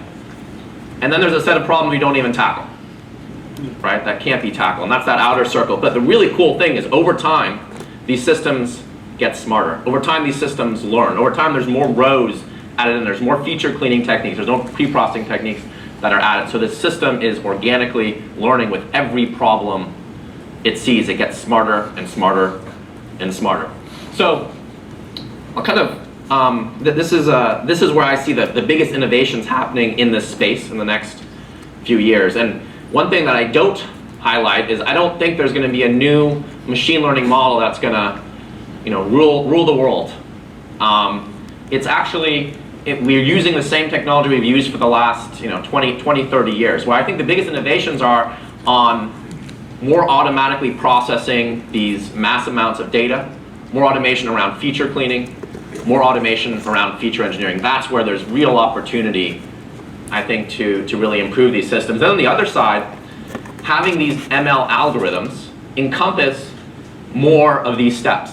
So convolutional neural networks did really well on this ImageNet database. And one of the reasons they did really well is that they combined the feature engineering with the model selection. Those were all in one algorithm. Prior to that, you had to hand engineer features. So you had grad students hand engineering features, combine that together. That's one of the reasons it performed really, really well. So I see machine learning algorithms taking over more and more of this timeline.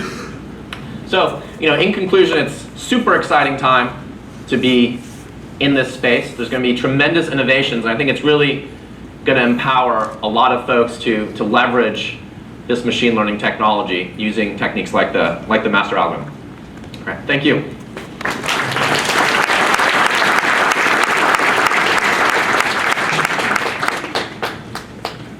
I'm not sure if that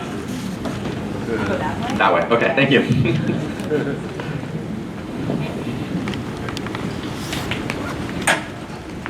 But the title is The Death of Moore's Law. And we're going to have a new format this year. We felt like it was important to give you a bit of context first.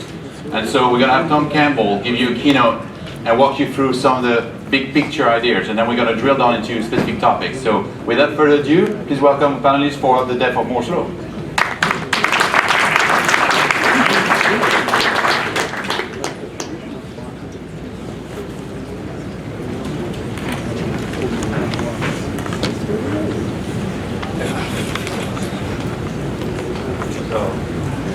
So I'm Tom Campbell, the founder and president of FutureGrasp. We can have the slides show, please.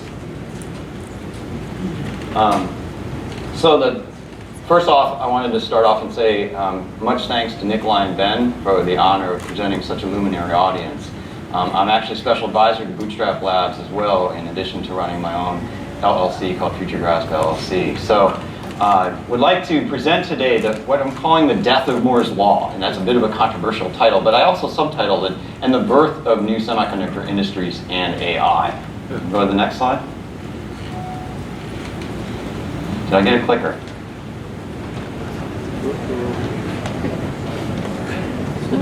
No, next slide. Sorry, technical issue. Behind you. No, at this. Okay, there we go. Thank you very much. So, thanks a lot. Should grab that. My apologies. So, what we're seeing here is that those familiar with Moore's Law, essentially the concept that about 50 years ago, Gordon Moore proposed that, hey, we're seeing this interesting thing going on. The number of transistors in any given integrated circuit is doubling roughly every 2 years. That has actually held true for about 50 years. The 50th anniversary was just a few years ago. When I worked in the semiconductor industry, it seemed to me that just about every new node of Moore's Law required essentially a miracle.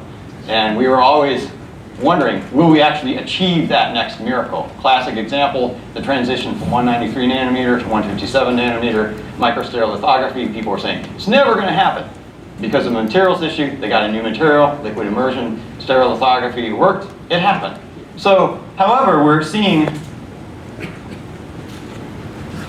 now that Moore's Law is actually tapered off. The classic Moore's Law, the doubling of chip densities and so forth has tailed off, clock speeds have slowed. And so years back, myself and many other people in the community said, you know, this Moore's Law, it's actually dying. We're actually now to the point where things have slowed down where the true Semitech-driven Moore's Law is dying.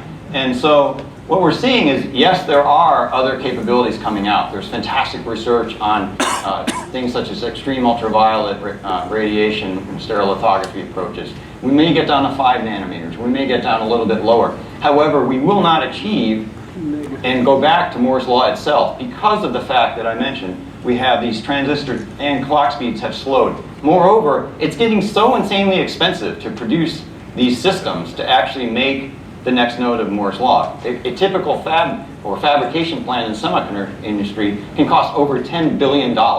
That essentially means that the small startups, the companies which don't have that kind of an asset base, cannot compete in that space. So it's been my position for over 5 years, as well as many other people in the community, there's not going to be a single Moore's Law anymore. But the good side, the upside of that downside, is that there will be a variety of them. And so I demonstrate here with my assistants from Madhav, we put together a Moore's Law for quantum computers as an example. There very well may exist other Moore's Law exponentials for neuromorphic and other types of systems. But just imagine, if you will, looking at this, a couple weeks ago, I just totally geeked out in Excel and I said, let's put all the qubit numbers together in one graph and just see what happens. I was able to find some earlier instantiations of this work dating back to 1995, and we track it. We look at the great work by Rigetti Computing, IBM, and many others. It's actually another exponential, which is pretty amazing. So we're at a doubling rate of 7.3 years, roughly, for the qubits, qubit being the fundamental element component of a quantum computer, to the point where it's going up every 7.3 years. There are other great works being done by many other companies which have announced large numbers of qubits. Those are not graphed because of the criteria we demonstrate here. However, keeping in mind that qubit numbers will drive us eventually toward quantum supremacy if we keep error rates very low.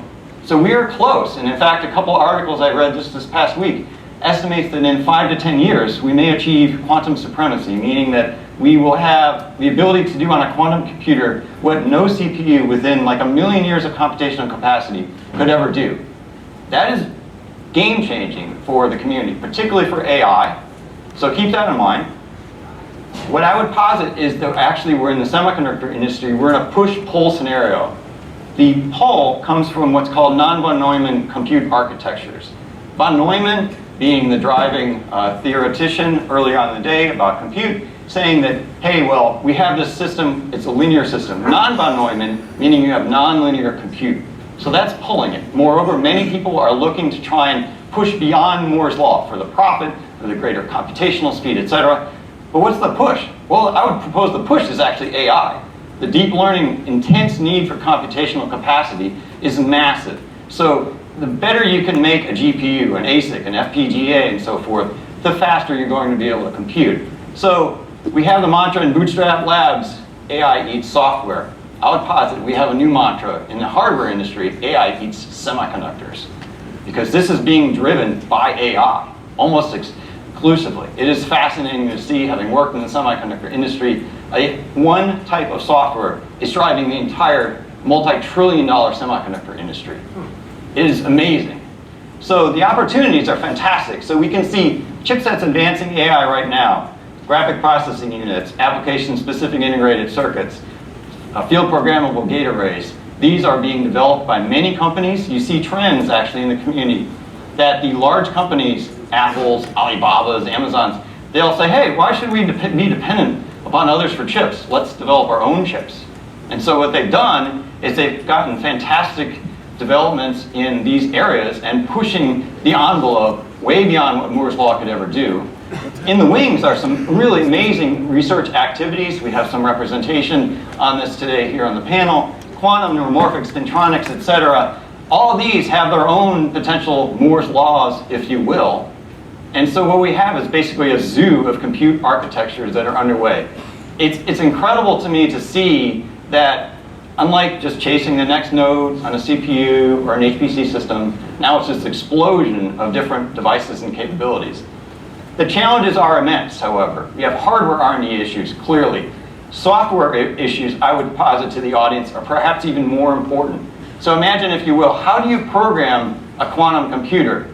Madav was just telling me they had a hackathon for quantum computing just this past week. That's fantastic. We need to have a lot more of those, because the challenge is, if you can go in and code a new software for a new compute system that in itself solves some niche applications or general applications, you may, as a company, as a startup, may become the next Microsoft or Google's because of the explosion in these capabilities and activities.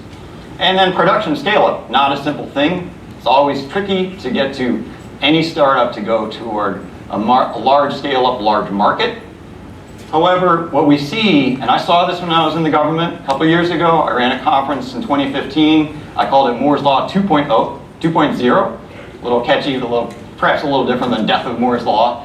But I had a number of academicians and industry people come in and speak. And to a person, it seemed to them and to government officials like myself at the time that there was massive confusion in the community. Which chipset will be the winner? And I hesitate to use the word winner because I think they will all win at some level. They will all have specific applications. And so I'd urge the AI community, look into the semiconductor industry perhaps a little bit more if you haven't already. Engage with folks like on my panel here, and perhaps everybody can win. So device integration and diversification is a major issue right now. We have edge computing, Internet of Things, lots of chipsets being used. That it will drive eventually niche applications in the context that we will have capabilities such as, say, quantum computing for protein folding, solve new problems in biology. The interspersion, the intersections of all these devices will occur. Eventually we'll drive toward general applications. General, as an example, you may have an edge computing system on an autonomous vehicle that can do it all. It'll be able to talk to you, it'll be able to do everything, pushing up toward general intelligence, or AGI, but not necessarily going all the way over to that threshold. The exciting thing from a corporate perspective is there will be most probably waves of M&A and IPOs occurring in this space. Larger companies are already doing it. They're gobbling up quantum companies. They're gobbling up many other companies right now. And so if you're positioning yourselves as an early stage investor, as an early stage entrepreneur, as an early stage inventor in these spaces, there's a very good chance that you may have an excellent exit strategy. And I would posit what this is all driving toward is new AI. We hear constantly about deep learning is the thing. It is the thing right now. But will it become the thing when you have a neuromorphic chip set that can mimic the human mind? What new types of capabilities might that engage? It's super exciting. So not to consume too much time on this panel, I wanted just to refer you to a couple blog posts. My colleague Rob Meagley and I wrote these blog posts last month or so, so they're already out of date, but you can refer to them in the context of what I'm speaking about for semiconductor industry on the futuregraph.com website. There's my contact information for anybody who'd like to chat with me afterward. I'm happy to do so. And now I'd like to go to our expert panel on a couple questions for them. So I put up the bios, Madhav and Satish. You can read the bios yourselves. In essence, experts in quantum computing and FPGAs and ASICs and other types of things. So just 3 questions for our panel to keep within a time frame. So first question, so Madhav and Satish, could you please explain a little bit about what your company does? Yeah. And then a little bit about yourselves, and we'll go from there. Yeah, happy to. So my name is Madhav. I'm COO at Rigetti Computing. So Rigetti Computing is a full stack quantum computing company. And what that means is we do everything from the design and manufacturing of quantum integrated circuits. We run our own fab. And then we integrate these chips into full computational systems that are controlled. And then we also write the software layers to then be able to deploy these systems over the cloud. We are one of only 2 companies in the world today that have general purpose quantum computers deployed over the cloud. And to level set on where the industry is today, we are still at the experimental stage, meaning a quantum computer today cannot do something better than a classical computer can. However, to the point that Tom made, there is a lot to be learned about how we program these systems, how we build applications for these systems. And so access to real quantum devices will teach us a tremendous amount about how we actually have to leverage these capabilities in the future. And so that's what we do at Rigetti Computing. And as we go forward, the application space and the hardware will continue to progress at a tremendous rate. We actually expect that the rate at which we scale up these chips will actually go significantly faster than Moore's Law for the next few years, and then we'll probably taper off to kind of the level that one would expect. From an AI perspective, the reason people really care about quantum computers is they begin to give us the capability of actual exponential scaling. A lot of work that happens in this industry is to try to correct for exponentially scaling problems, but if you have a device that can natively scale in that way, it will unlock a tremendous number of capabilities. And we think of those capabilities in material science, in optimization problems, in deep learning, and in a variety of the topics that all of you are going to be discussing today. And so it is an augmentation to the stack that we have, and will unlock capabilities that we just don't use computation for today. So we're very excited about it. Thank you. Good morning, everyone. My name is Satish Kumar Adephavi, and I'm the founder and CEO of Patronic Inc. And I would like to first of all thank Tom, Nikolai, and Ben for inviting me here to present the company. What exactly going on today is AI is promising to democratize applications across the spectrum. But what we are seeing is that there is a big blocking factor, already mentioned by Tom, is basically the limitations of the process technology. Moore's law is failing. And the second is von Neumann architecture, which is the biggest blocking factor today. So all of the architectures of ASICs or FPGA or GPU today are driven by von Neumann architecture. Because of that, you cannot democratize AI fast enough. And Paul mentioned from Accenture that we need to democratize AI, and what is lagging. This is precisely the one lagging. What Patronic brings is a revolutionary new AI silicon technology which can quantum jump in terms of performance. It removes the limitations of von Neumann in terms of memory bound, IO bound, and also the ALU bound aspects. So we want to really bring the cost extremely down while increasing the performance in terms of magnitude order, and while delivering real-time AI compute architecture so that you can extend AI beyond the cloud computing to the fog computing and edge computing. Because you see today's application of AI is extending to the edge, not at the cloud. Because if you want real-time voice, speech, you want real-time vision, you want real-time autonomous vehicle, your computation needs to reside in the vehicles or at the gadget like Echo, not at the cloud. So that's a stopgap solution because we don't have right silicon technology today, so we are settling with the stopgap technology. So that's precisely we're going to solve at Patronic Inc. As we move forward, we'll talk about what's future about and how we can help there. Sure. So thanks, guys. So next question: how might the beyond Moore's law, death of Moore's law, however we want to brand it, play out in the next couple of years? You can speak specifically to your areas of expertise, and then maybe a little bit beyond that if you feel comfortable doing that. Yeah, I think for one thing, I agree with the position that we are in a bit of a revolution in terms of application-driven architectures that are being developed that are really driven, I think, from a sense of what kind of problems we need to solve. And I think that's a very, very important step forward. I think one of the things that is going to happen in the future is these architectures that are uniquely suited and optimized to solving certain types of problems or certain parts of problems will eventually have to go through some integration phase where we are able to leverage different technologies for different purposes as we go forward. So I expect over the next few years that we're going to learn not just how to use kind of scalable compute, but how to use ASICs, how to use early quantum devices, all together in heterogeneous environments to very intelligently allocate resources to the most important things that those resources are capable of solving. And I think a tremendous amount of work is actually going to happen there. For quantum computing specifically, we will reach the point where a quantum computer can do something beyond what a classical computer can do in the next 2 to 3 years. The first time that a quantum computer will do something useful in terms of driving business value, we believe will happen within 5 years. And the industries that it's likely to happen in will probably be in material science and certain early ML and deep learning applications. And so that's how we see the quantum industry proceed. But in conjunction with all of the other gains that we're going to see in classical technology, I think the combinations of these technologies are going to drive some very, very interesting applications soon. Awesome. Satish? Yeah, I think a good point. Just extending that, I think what we are going to see is next 5 years change in the architecture. There are two architectural aspects. One is the macro architecture. We are seeing that cooperative federated computing is going to be the key thing if you want to really provide the right solution for AI-driven solutions. We are seeing that already in the trend in terms of extending cloud to the fog and edge computing, and they can work in a symbiotic manner so that we can deliver real-time computing to the real-time applications. That's what the macro level. And micro level, as I said already, we need to have a systems approach to ASIC design, of the silicon design. Today, silicons are mostly driven by the 1948 design.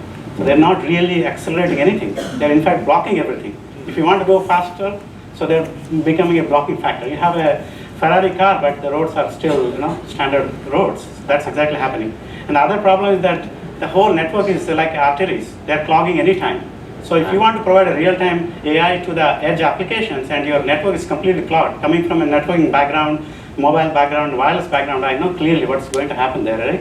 So you cannot handle this big data coming from the edge, going to the cloud, you compute there and come back, So on the other hand, taking the cloud architecture as is and putting it in the fog is going to basically defeat the same purpose, right? So you got to have a revolutionary ASIC architecture, the silicon architecture, which takes a solution approach to the problem, so that you can really customize your ASIC or silicon to a given use case instantly. So you don't need to worry about software, hardware, the balance between software and hardware. The whole thing needs to completely, so that average user can use AI for his own use case using creativity.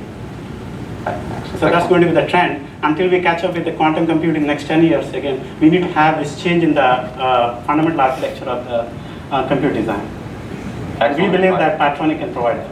Absolutely. And so, final question, and then maybe tack on one or two more depending on the time. So, any advice for the audience? How do applied AI software programmers and other people in the community engage with companies like yourselves and others to really amplify the capabilities of AI beyond what they are today? Yeah, that's a good question. So the first thing is this industry, more than many other versions of software industries that have come before, has really been driven by experimentation and empirical application of different types of problem sets.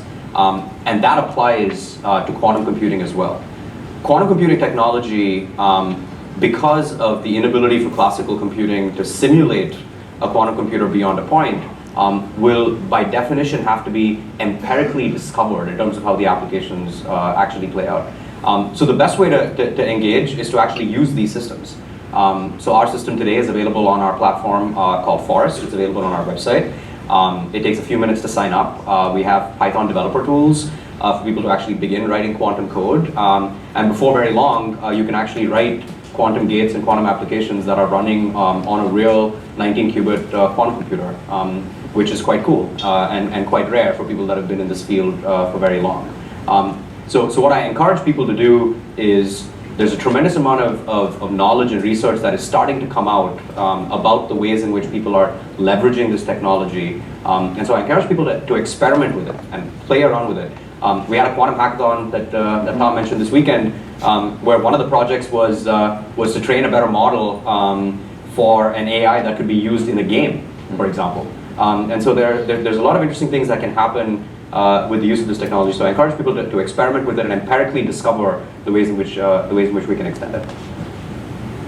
Yeah, I think my advice is also the same. As we are, Patronic is in the process of coming out of stealth mode.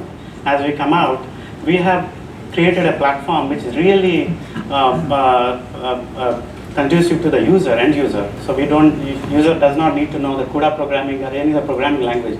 Just focus on the AI application use case and try to provide the model or definition of model, and you will have the solution coming out for your use case. So I think as we come out of the stealth mode coming months, we're going to deliver you the platform and necessary software, limited software, because we call it ourselves with a flat platform. There's no like a 7 stack, 8 stacks, nothing like that. There's no CUDA programming, there's no software stacks, no nothing. So it's really deliver you the real-time requirements so that you can really focus on the creative aspect of AI, so that you can focus on the use case and the solution you want to deliver. So I would encourage to reach out to me, and you can start working on your specific use cases and how to make it available at the real-time way to the end usage. Cool. Do you see the competition increasing in these spaces as well? Can you comment a little on that in your particular areas? Yeah, absolutely. I mean, I think quantum computing certainly recently I think has gotten quite a bit of attention. Big companies, Google, IBM, Microsoft, Intel, all have serious efforts with very talented teams that are investing in pushing this technology forward. I think what that says is, one, it shows the amount of investment that's necessary and why participating in these will in fact have a tremendous impact on these companies. They're not going to invest in it unless it is actually useful to them. And it also tells you something about the rate at which progress is happening. These are no longer simply research projects in the lab. For a company like ours to exist, to build a fab, to actually develop this technology and to be able to deploy it, means the path towards which these systems are going to be useful is much, much shorter than I think people anticipate. And so the amount of engagement that should come from this community especially, I think would be significantly beneficial. Do you want to take a little bit on that? Yeah, I mean, competition, myself personally, pioneered fog computing, edge computing, and so we know what's the IoT and autonomous vehicles. So I'm basically a founding advisor at ATI 21. Basically, the autonomous non-profit body really accelerating innovation in transportation. So we understand use cases. So none of the silicon companies today really understand that. They're focused really on the silicon aspect, process technology. They're not focused on the solution and architecture. So that we bring to the table. So we are closer to the customer than you would imagine other companies doing. So that makes it easier. And we see that keeps us unique. But having said that, competition will be there. All right. Well, let's thank our panelists and hopefully.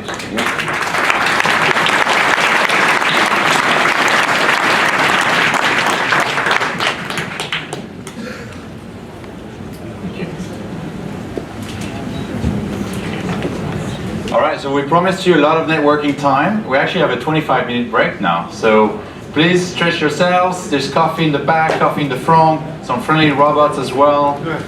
Talk to your neighbors. There's amazing people in this room, so please make sure you connect and network. This is all about the people. Thank you.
is very interesting, yes.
Fascinating. Great, awesome.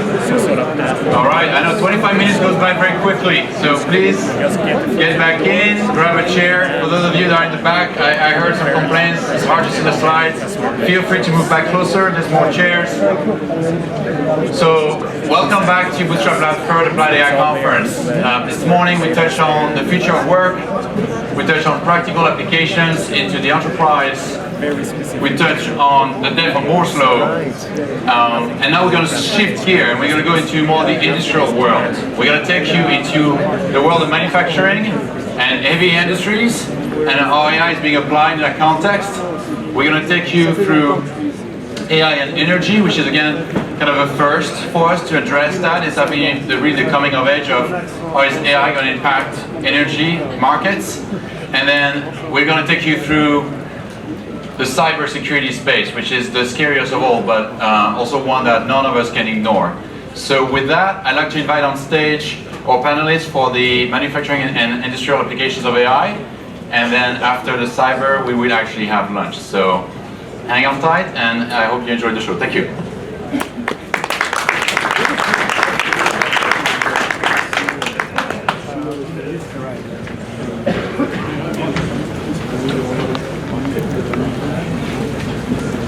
Great.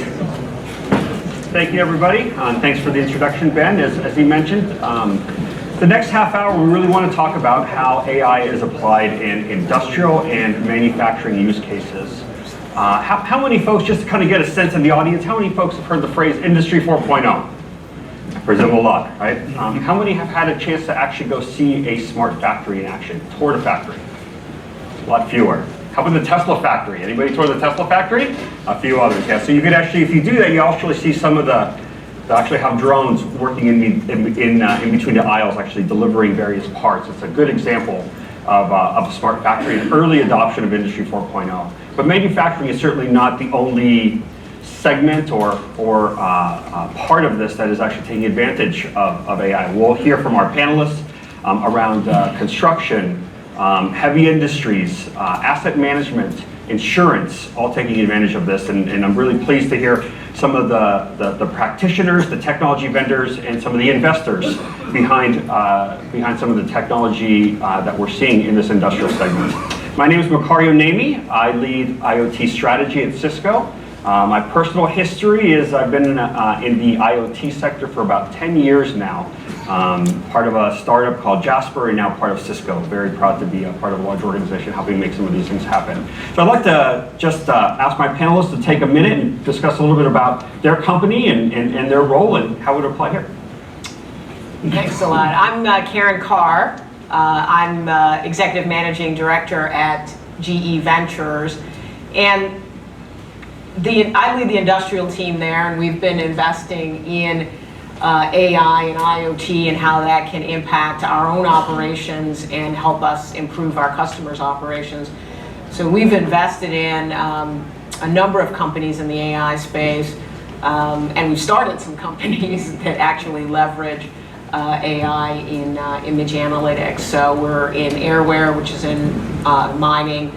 We have a mining business. Avitas is one we started that's looking at inspection of industrial assets, like the kinds we manufacture, pipelines and the like. And then Sight Machine, which is in the manufacturing analytics space as well. And then, of course, Foghorn and BitStew, which we invested in and then acquired. So quite active in the space. Great. George? Hey everyone, I'm George Matthew, I'm CEO of Casper.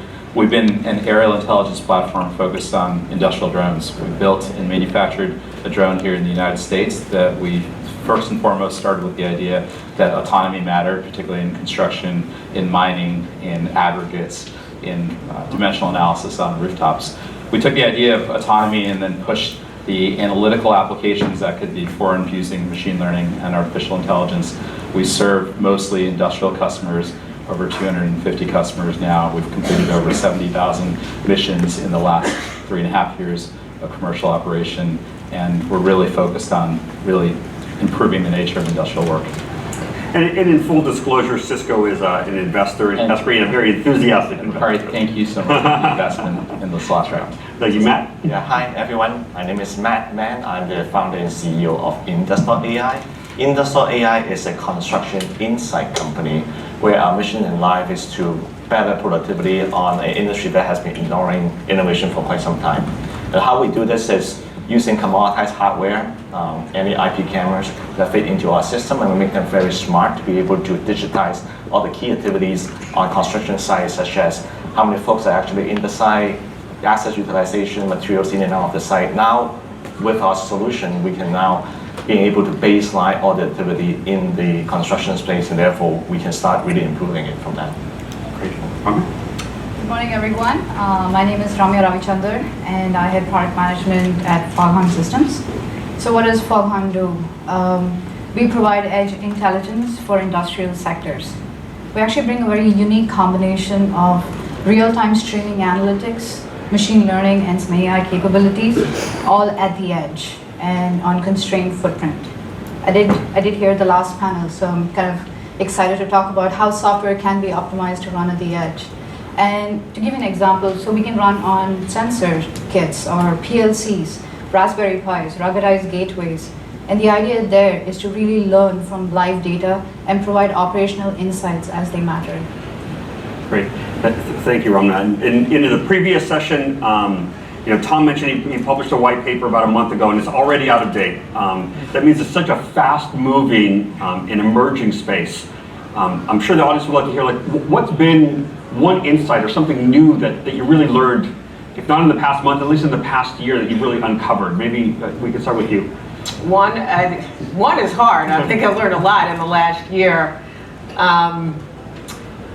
For me, I think it's the for AI to really drive some real value, you have to have some domain expertise and understand those workflows. So that's what we see with a company like Sight Machine, which came out of manufacturing. So it's a good marriage of folks with manufacturing and that kind of data analytics background. Because otherwise, the manufacturers don't get it. So that's how you provide value. And that drives some of your investment philosophy as well? It does actually drive the investment philosophy. And then maybe the other big surprise is that people are investing in silicon again. It's back, and it's back because of the compute intensivity. But Rami, maybe they don't need to. George, how about you? So we are learning that in the industrial use cases like mining, construction, insurance, roofing, the ability to deliver an AI-based application often has to involve human-assistive opportunities versus full automation. Yeah. And it was a really hard lesson learned for us this past year because we thought we were super clever and we went out and we were able to fly drones over rooftops. We used convolutional neural networks and LSTMs to converge the damage detection, obstruction detection on a roof, and fully automated what this looks like as far as the answer for what a level and extent of damage is on a roof. And it was, considered quite revolutionary in the insurance sector. But what we learned is that to get it to full use in production, really what we had to replicate was the way that the current process works and virtualize that before you can actually get to that next step. So we had to actually go back to some of our biggest carriers and effectively create a virtual test square where they can human annotate the drone data that would give us the hail detection algorithm that would improve over time versus giving the outright answer through automation. So I'm learning, at least in these industrial markets that we're heavily ensconced in, you got to be able to provide human-assisted solutions. Great. Yeah, and I'll echo George on the human-assist solution. That we see that what we learn is that the customer is actually willing to be participating in the same cycle. So instead of us doing all the annotation and correction on the data, it's very important to involve the customer themselves and teaching them how actually AI works and how we can then continuously, as a team, as a partnership, be able to actually increase the utility and use case of various systems. The other thing I would say is that the rate of machine learning, especially on the vision space, I think is still continuously growing at a very fast pace. The number of papers that are going out like every quarter is actually doubling still. So I'm seeing there's a lot of potential still to really advance this whole, of how do we apply machine learning and machine vision into the industrial workflow. Yeah, I'm actually going to emphasize what Karen said, right? Because I think the key to the success of an IoT solution is domain knowledge. I can't emphasize it enough because we've been working with so many different customers across various verticals. So we work with manufacturing, oil and gas, utilities, mining, smart buildings, fleet. And in every instance, you can have the best technology in the world with AI capabilities built in, but it means nothing if you can't tap into that tribal knowledge of that process operator on the floor or that engineer who knows every nook and cranny of that wind turbine. Right? If you're not able to translate what they know intuitively into analytics and ML models, then you're really not solving real-world problems. So I think that was a huge insight and continues to be a big surprising factor for us. Great, thank you. One of the things that, as I kind of mentioned, Industry 4.0 is obviously a key driver for the future of manufacturing and industrial sectors in their own technology spend. And it tends to paint a bit of a utopian vision where everything is fully automated and everything just automatically works together, and it's a beautiful story, and world hunger is over because of it. But where are people starting today? What is it that customers want? What do they want today? I mean, in a more practical, we have some vendors here on the panel. Obviously, you have to go off and make some money, and customers want a place to start. What do they want today? What do customers want? What are they looking for? Are they looking for solutions? Do they understand the technology? Do they care about the technology? Or do they simply want some outcomes? What's the state of what customers want today? Maybe I'll start with you, Matt. Yeah, so on our end, like we have a handful of customers, about a dozen of them. What they really want are two things. One is really being educated about what AI stands for. Like there's still a lot of unknown about like how much we can take AI to, like can we automate these processes, can we reduce costs here and there. So it's having that education on what is the power of AI. I think that's something that we see a lot of really getting the education from experts like ourselves on the panel. Others is really, of course, at the end of the day, is dollar and cents. Is what kind of workflow, where can we actually make a difference in terms of, able to, reduce the cost of that workflow or increase accuracy, increase the speed. Ultimately, it's all about ROI. Yeah. George?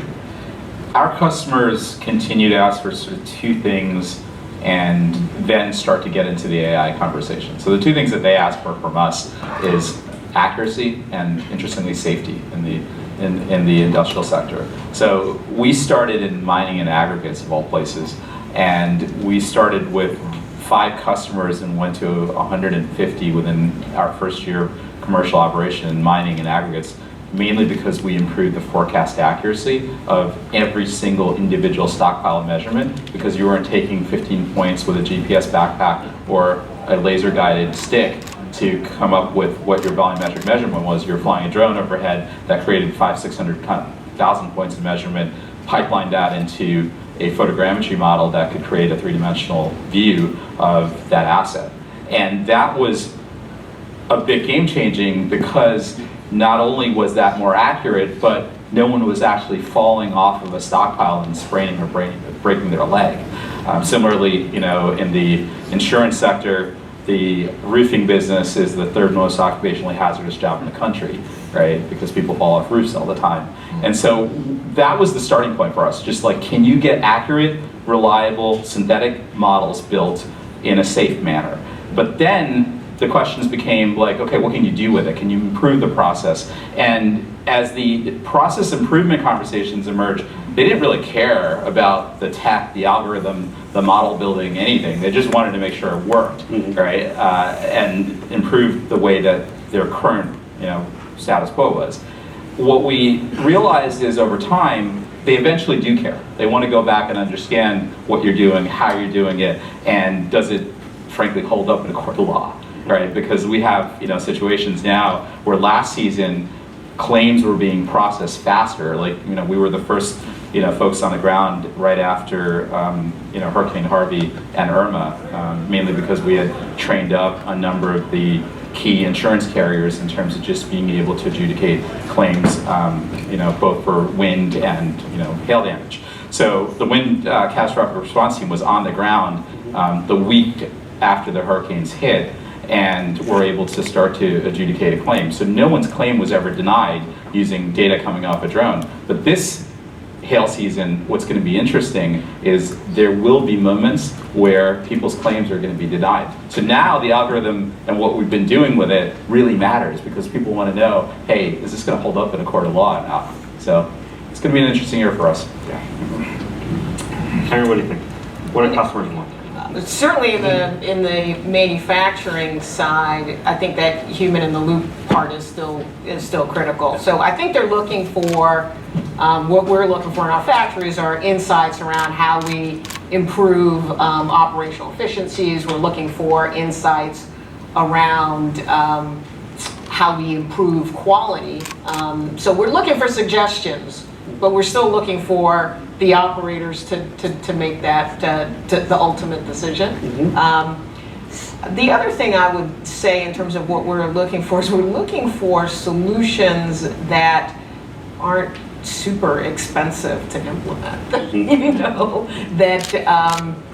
That we can get it set up and doesn't require a lot of professional services on an ongoing basis. It's just the reality of it, right? You guys have mentioned a kind of a recurring theme around trust and trusting the model. Is this trustworthy? I want to come back to that in a second, but Rami, I'd love to hear your perspective on what customers want. And I imagine you're seeing edge versus cloud and the kind of the blending of the two quite a bit. Yeah, and at the end of the day, I think customers want to see ROI.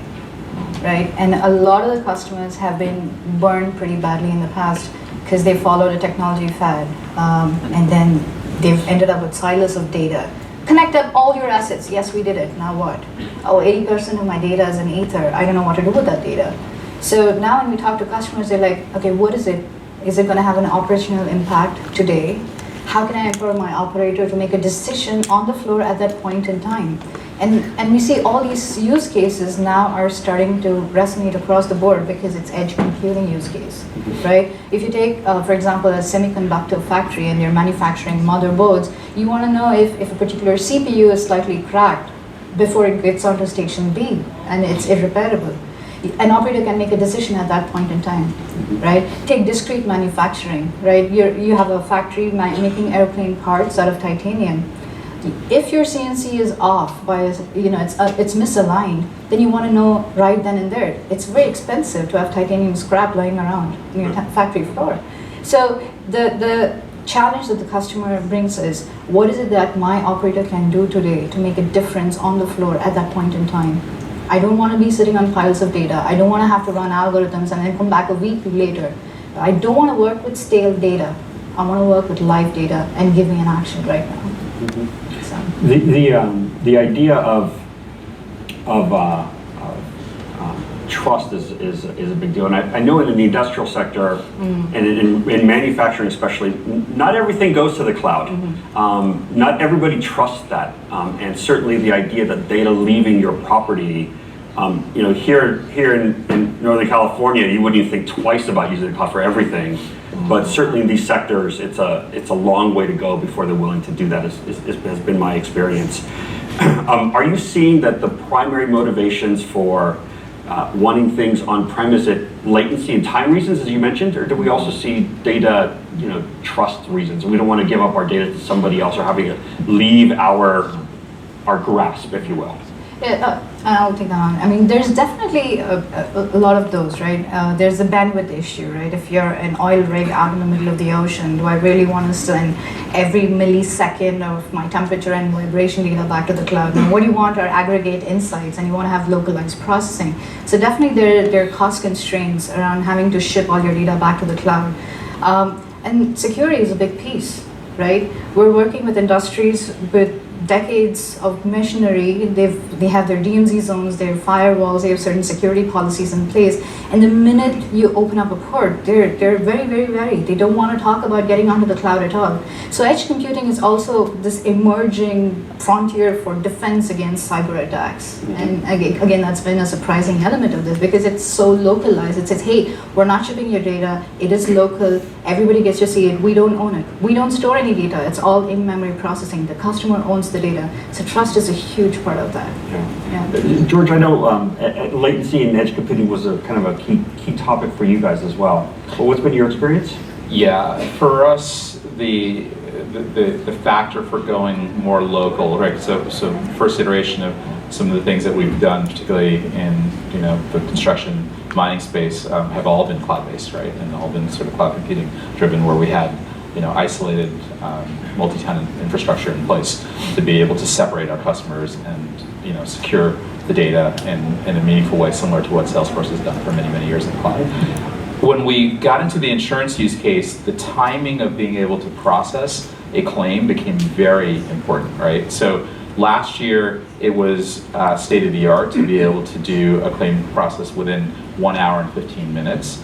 What we're pushing down to is how do we get it to 25 to 30 minutes, and effectively the time it takes for us to send that imagery, 10 gigabytes plus or minus, into the cloud, process it in the photogrammetry pipeline, build the machine learning models, and expose the application is approximately 45 minutes of that hour and 15 minutes, and that's too long, right? So now we're looking at how do we get localized GPU-based compute, directly either onto the drone, but most likely on a sidebar compute infrastructure that provides that edge computing capability, processes it locally within 5 minutes, and then synchronizes it back into the cloud, mainly because we can just get that claim adjudicated in 25 minutes. The moment you start getting claims adjudicated in 25 minutes, it completely shifts the nature of that entire industry, right? This is a market that is looking for that edge. And the biggest carriers in the world right now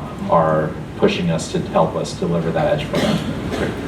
Do we anticipate a time when we can actually build the model at the edge, or do we still need the cloud to build the model? It's an interesting question because it depends on the compute. Definitely we do inferencing at the edge. You can score the model on the edge. We can train the model for certain algorithms, but to have an end-to-end complete training on the model is still some ways to go.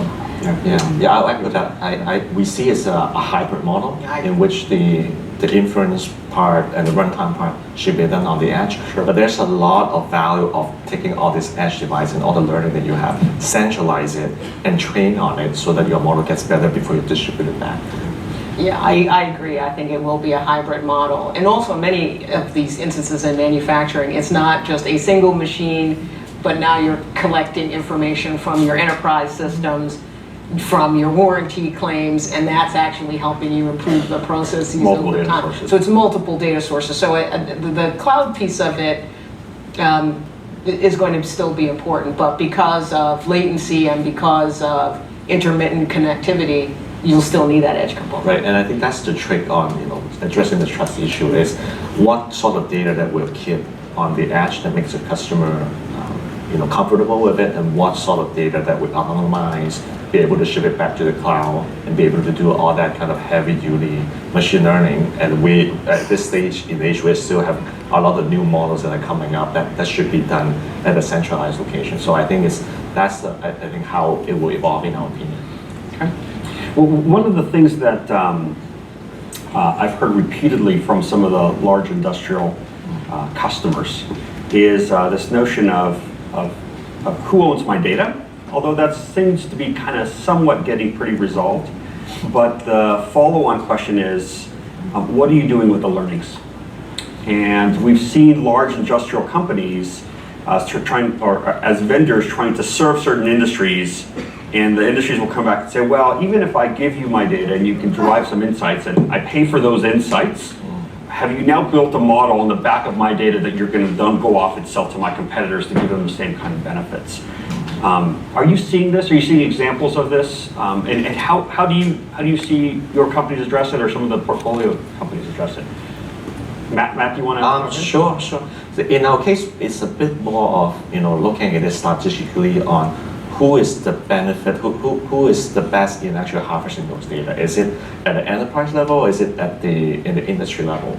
And then the questions becomes, how do we make sure that they are comfortable with how we are multi-tenant the solution, how we can actually make sure that we anonymize it and not able to leak out any of the secrets or any of the operational procedures in that particular customer. I think it's all about telling them that if you were to give us that luxury to get to share the data with the industry, you get 10 times more value back.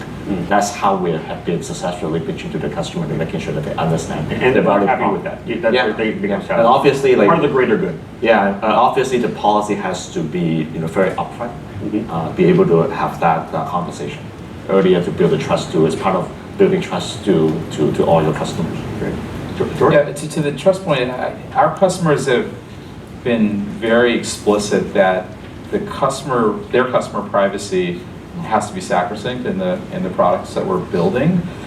That being said, they're absolutely willing to enable us to improve algorithms that we've developed and deploy that to other insurance carriers, other mining companies, other construction companies, and not be overly concerned about that, because they look at, even the biggest ones that are looking for that short-term edge, see this as kind of the new ubiquity in the markets that they're serving. So they're pushing for folks like ourselves to get things to them faster, but they're not limiting us from only being able to deploy the model to that customer only and no one else, as long as we understand that their customer data, or our customers' customer data is held in privacy and sacrosanct. I agree, and what we are finding is we own our data, and then the portfolio companies find this too. Customer owns the data, they have the ability to leverage the data to improve their models. So that's about it. So in the in sort of a last sort of closing question in the next couple minutes, what are the biggest impediments to success? What's stopping us from accelerating deployment or adoption of this technology and some of the vendor solutions that are out there? And what would you want the one thing to change in the next coming 6 to 12 months for the industry to help your business, to help customers across the board? I think in the manufacturing space, I think we're still early in terms of collecting up all of that data and connecting them with some of our enterprise systems. So there's still some work to be done there. If you think about it, in manufacturing, you have assets that are 40 years old. And so there's a little bit of a capital cycle that goes on with getting more connected assets. We are in a lot of regulated industries.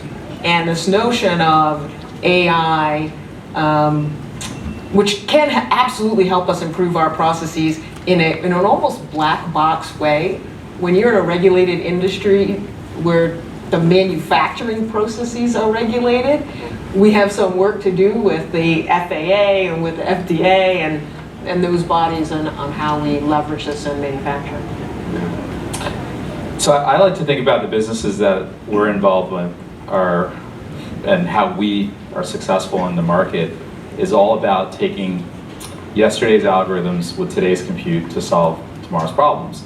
And a lot of times when we get into the challenges that we're running into as far as tomorrow's problems, I think it comes back to having that trust in terms of saying, what is the status quo in terms of how that market is served today, and how can we make it better? And do we fundamentally believe that you're going to help us make it better? Because I'm of the opinion now, and particularly even hearing some of the last sessions that came up, like it's not an algorithmic issue.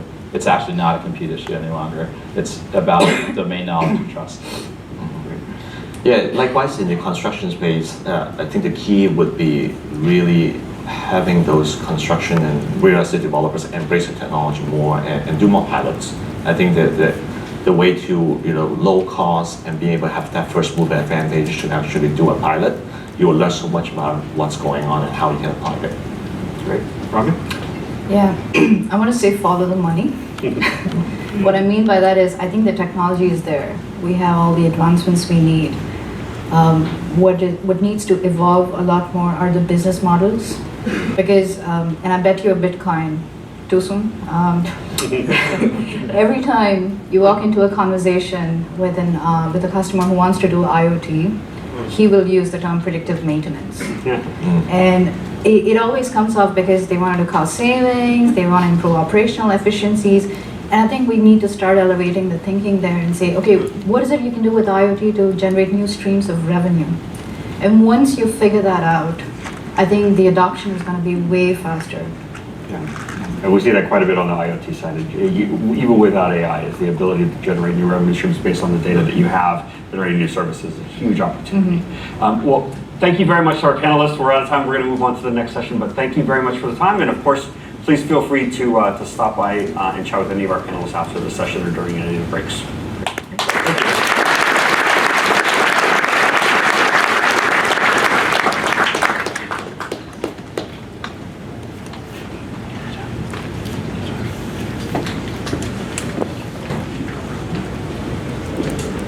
I think there was a cue for the next session. It's all about energy. We tend to forget. We have it readily available. We need to charge our phones or laptops all the time. We're so dependent on it, yet it's behind the scene. We don't think about it. We assume it's going to be there when we need it. I think AI has a long way to go, but I think AI actually is going to play a role in that availability of the energy markets. And I'm very excited to introduce our next panel. They're going to tell you about how AI is going to impact the energy future. So without any further ado, please welcome the next panelists with some of the world's largest energy companies from Innogy and others. They will introduce themselves. Thank you. AI conference. I will tell you why. There is amazing things happening in our sector. AI, in our business, AI is on the verge of delivering real-life business benefits. That's our general statement. But quite honestly, who am I to trust? I'm just the innovation guy from a utility talking its own book at the end of the day, and I could tell you anything. And quite honestly, utilities haven't been the usual suspects to foster disruption in the past. Well, but there are others who may have the same vision. You all know this gentleman, yeah, Bill Gates. Last year, in his blog, Bill Gates wrote a letter to all the college students who graduated in 2017. He explained that, and that's his quote, if he would start out new today and looking for an opportunity to make an impact in the world, there are 3 fields he would consider. It is firstly artificial intelligence, of course, that's why we are here. Because we have only just begun to tap into all the ways it makes people's lives more productive and creative. The second one is energy. Because making it clean, affordable and reliable will be essential for fighting poverty and climate change. The third field, by the way, he mentioned was bioscience, which is a great idea, and he mentioned it for good reason, but it's not a topic for my talk today. And not only do I agree that these fields will fundamentally shape the future, I also believe they are reinforcing and accelerating each other. As I said, in the energy space, AI is starting to deliver real-life business benefits. And the reason for that is that all the ducks are in a row. All the ingredients for a breakthrough are in place. It's first of all, and that is independent of the industry, computing power is now more and widely available and cheaper than ever before. But more importantly for our sector, the availability of data is increasing. Take the electricity distribution grid as an example. Homes and customers become more connected. Devices like solar panels, EV and batteries are increasingly connected to the grid. As they are all generating data, and imagine every electron comes along with a bit of information, the grid is becoming more complex, and there is an increasing need for automation. But before I go into detail, let me briefly introduce myself and Innogy. Innogy is one of Europe's leading utilities. And when we created Innogy in 2016, we asked ourselves, how will the utility look like in 20, 30, or even 50 years from now? Not less than the blueprint of the utility of the future was our aim. So we spun out of a 120 years old European blue chip company, we spun out the 23 million customers, the smart distribution grids in 5 countries, customers in 12 countries in Europe, and 4 gigawatt of renewable production, mostly wind and solar. And, but more importantly, we created the Innogy Innovation Hub, which I'm responsible for. I'm running a record of many managerial positions in the energy sector since 20 years, but since 2015 I'm responsible for our Innogy Innovation Hub.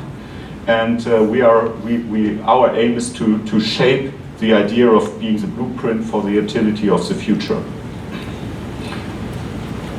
The Innogy Innovation Hub drives game-changing ideas that can revolutionize an existing business model or an industry permanently.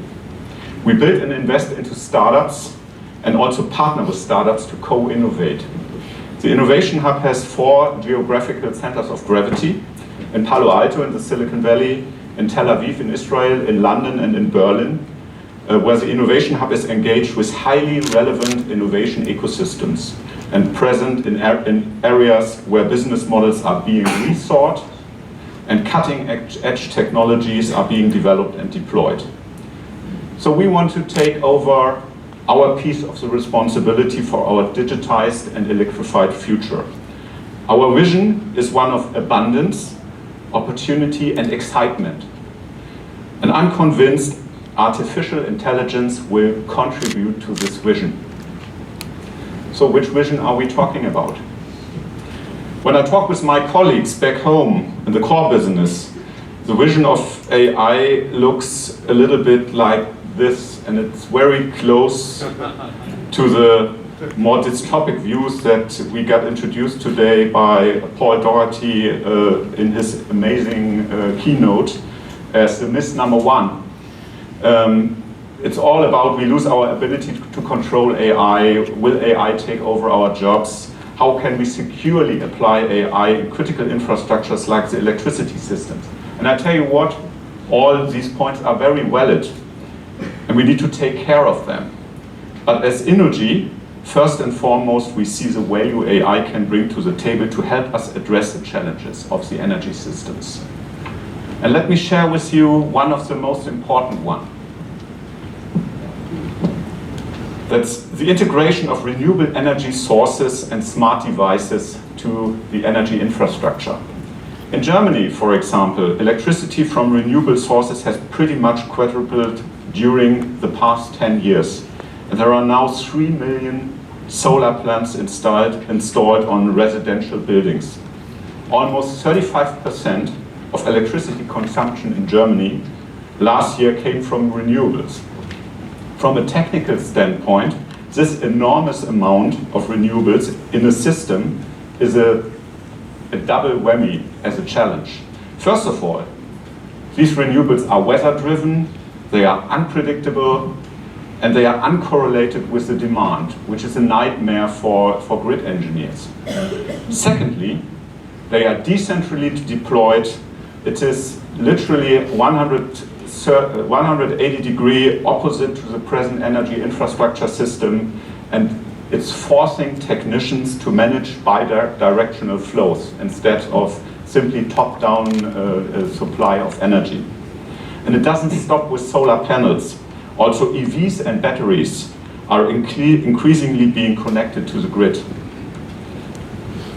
You know, by 2020, we expect more than 50 billion connected devices worldwide, the vast majority of which will be connected to the electricity grid. The grid, previously built as a one-way street, is becoming a multi-dimensional grid of things. To be able and integrate all these new devices, which are all feeding to or drawing energy from the grid, it will not be enough anymore to simply put more copper into the ground or put more electricity lines up. What we need is to actively use the data that is generated by these devices. On top of that, these devices need to have to be more intelligent too. The point I want to make today, and if it's the only thing which sticks from my talk today, it was worth it. In the future, the grid will become too complex for humans to optimize. And this is exactly why we need artificial intelligence. Artificial intelligence will become the brain of the future grid. Algorithms will continuously collect and analyze data from millions of generators, consumers, sensors to manage electricity flows and keep the grid in balance. This is how artificial intelligence clearly helps the utilities to solve operational challenges so that we can continue to provide a reliable energy supply. But AI doesn't only help the utility, it also empowers every one of you, the customer, at the end of the day. So, most of our customers want to do their part in moving to a more sustainable energy world. And AI will enable them to do so. As homes are becoming more energy efficient and even producing excess electricity during some hours of the day, AI will help the customer with their personal energy management. The future has already begun. You may have a solar panel on your roof, a battery in your basement, and an electric vehicle in your driveway. During some hours of the day, your house might actually become completely self-sustained and does not require electricity from the grid anymore. AI-powered smart home solutions will learn your personal habits and preferences and will automatically choose when to store electricity in your battery or electric vehicle, or when to sell excess energy back to the grid and to your neighbor. suddenly you will not be the only one who's making deals in Silicon Valley. Your house will do the same. And maybe one or the other day, even better deals, right? Last but not least, it goes even beyond your home. Rather than relying on a smart home solution which only optimizes your home individually, you can take energy management to the next level by building a microgrid to provide safety, stability, and independence in your community. According to the US Department of Energy, the US suffers more power outages than any other nation in the developed world. Microgrids can help communities to prepare for outages of the main grid. Take Hurricane Ike in Texas in 2008 as an example. Blackouts were widespread, but 95% of the outages were caused by damage to less than 5% of the grid. The grid efficiently distributed the effects of what was only modest equipment damage in an exponential way.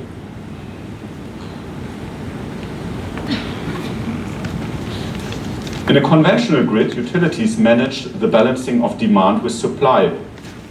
But how do we manage microgrids which can be as small as a college campus? AI techniques like artificial neural networks may become the solution of choice. Many highly interconnected processing units, neurons, work together to manage the microgrid by analyzing and acting on data points in real time.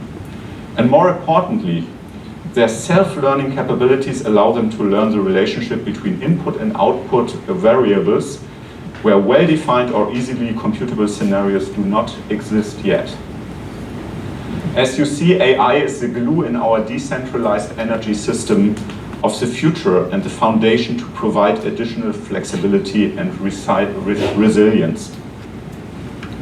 And as you can see as well, there are still many challenges ahead of us. Our team in Silicon Valley has been here for 3 years, and we have already built an exciting portfolio of startups. We are very excited to work with our friends from BootstrapLabs and with all of you in this inspiring artificial intelligence community. We want to hear from you and continue the conversation. Thank you very much.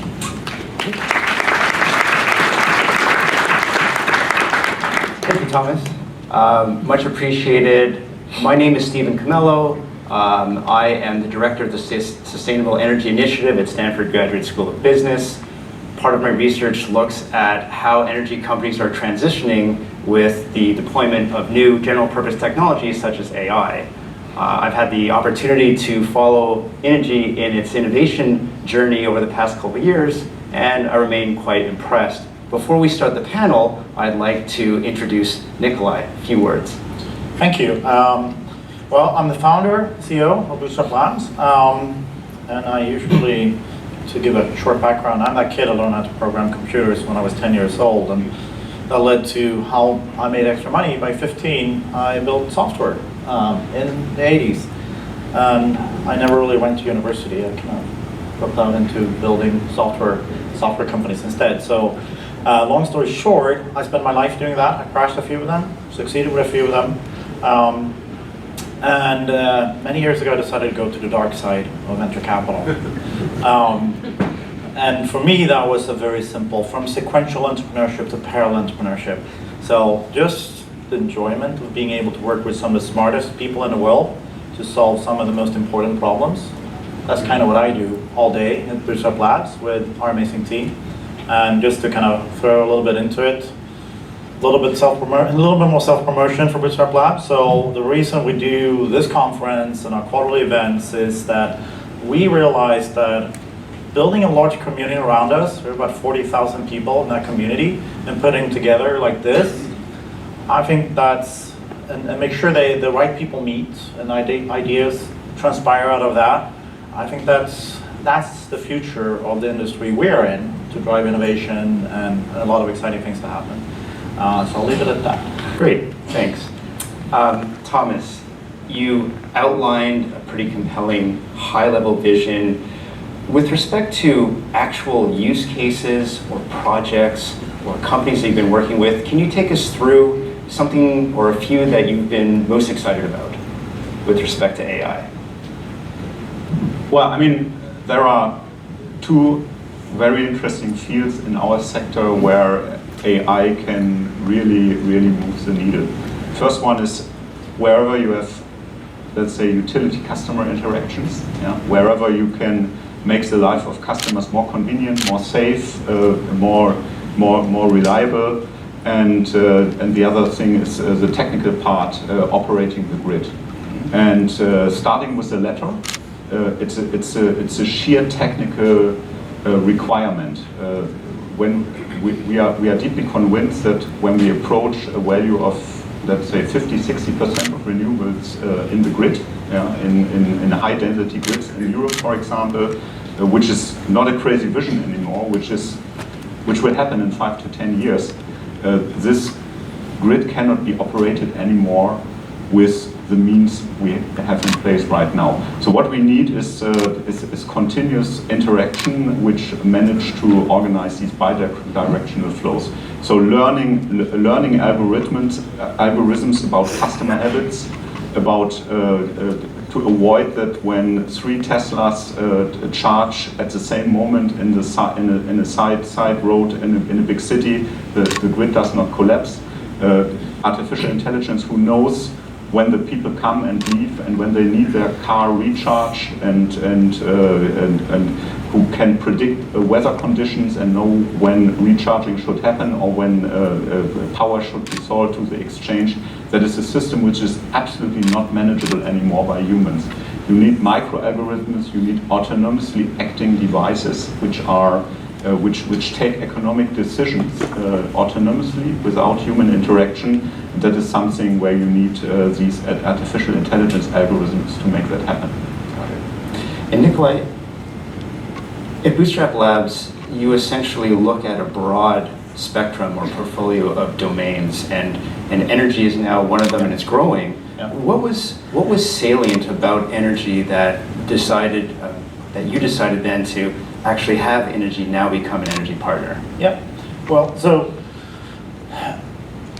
the way we approach things is that we only invest in things that are we're applying artificial intelligence today. We had a broader focus before, but we kind of narrowed it because AI is so big, so we're going really, really deep in that. And energy, well, so jump back a little bit. What we do is we think about these big areas of society and how they're going to shift and change, right?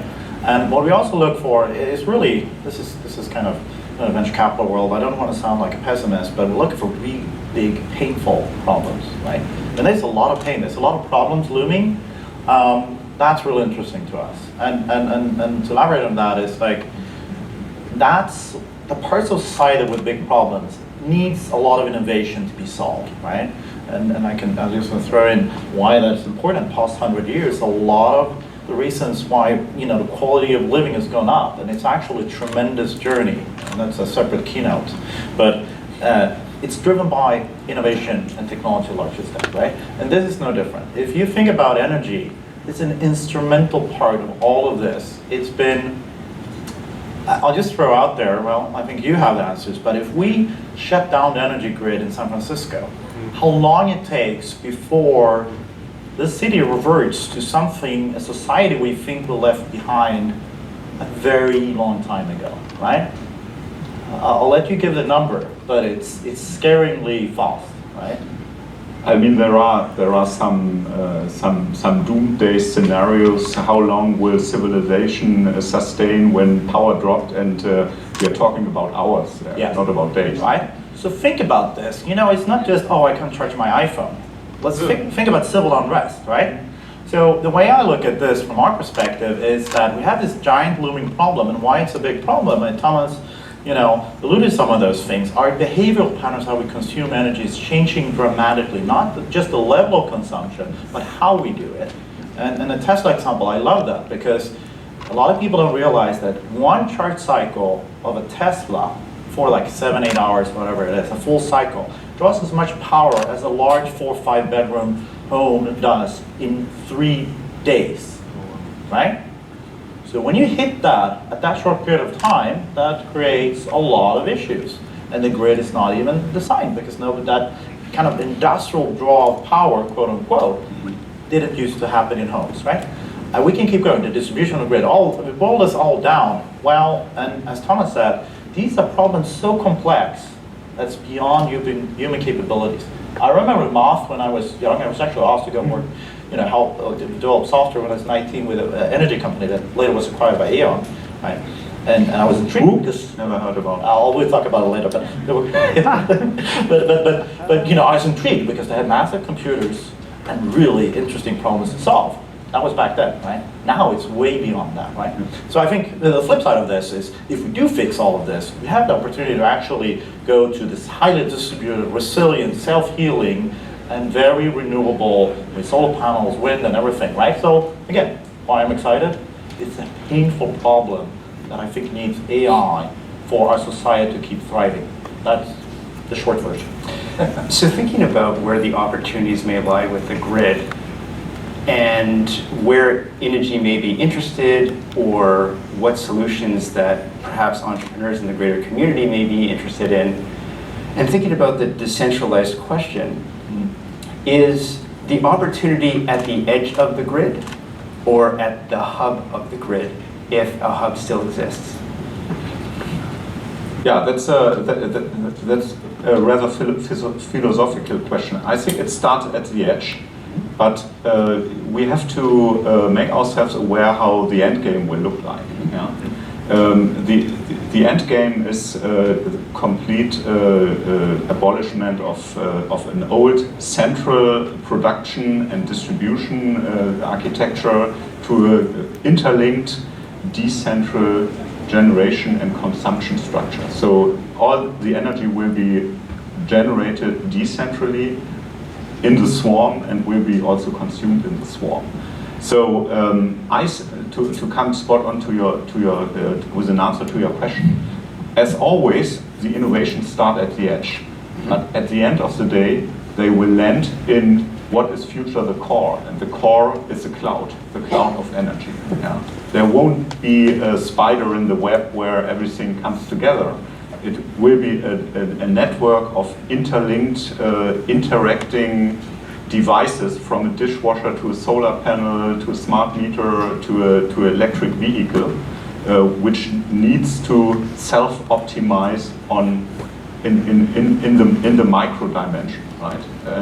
And that's where the intelligence and the artificial intelligence needs to sit in future. That what I could not imagine that in, let's say, 10 or 20 years we will somewhere have a big building where which is the artificial intelligence headquarters. That won't happen.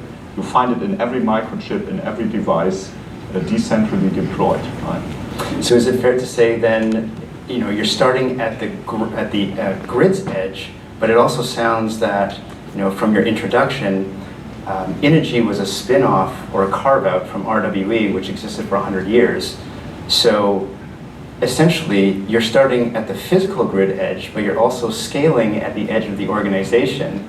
And I wonder to what extent, in the last minute that we have, what advice would you have for large companies who've existed for perhaps 100 years, trying to develop this new strategic capability? Yeah, I mean, that is the old question between incremental innovation and radical disruptive innovation.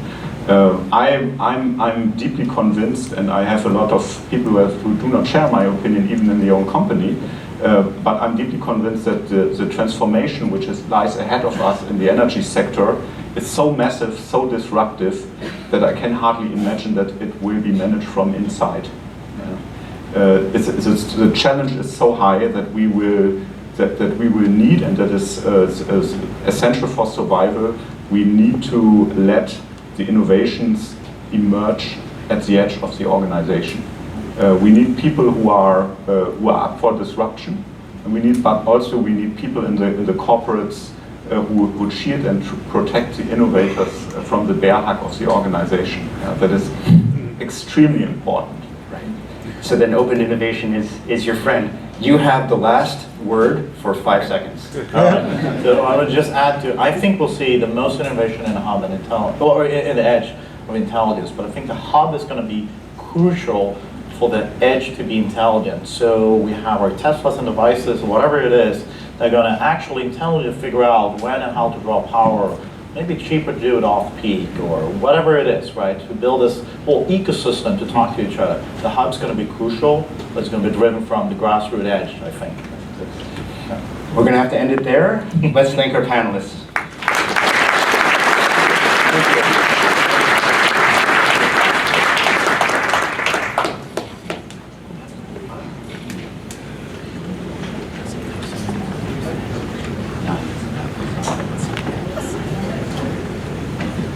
All right, thank you for bearing with us in the dark. It's like movie style these days, but we're going to bring up the cybersecurity panel.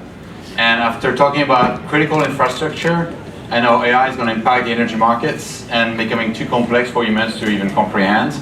That bears the question, what do we comprehend? Can we understand and can we secure these critical infrastructures? And you don't often think of corporations as being critical infrastructure, but as you will hear from people from this panel, the private sector is very much on the receiving end of the latest attacks.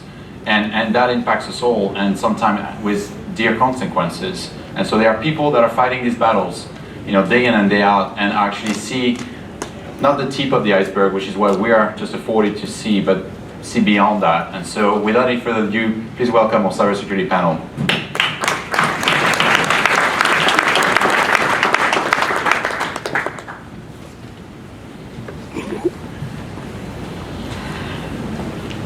All right. Well, hello, everyone. I'm Deborah Farber. I've been in privacy and security for about 14 years now. I am currently doing independent consulting, and my recent past roles include working for Visa as a senior director of global public policy, where I oversaw the whole portfolio for security, privacy, cybercrime, as well as some other interesting areas such as fraud and biometric authentication. And then I'm going to let my distinguished guests introduce themselves before we dive into some great questions. Sure. So my name is Will Sunderland. I'm the founder and CEO of a company called Penn.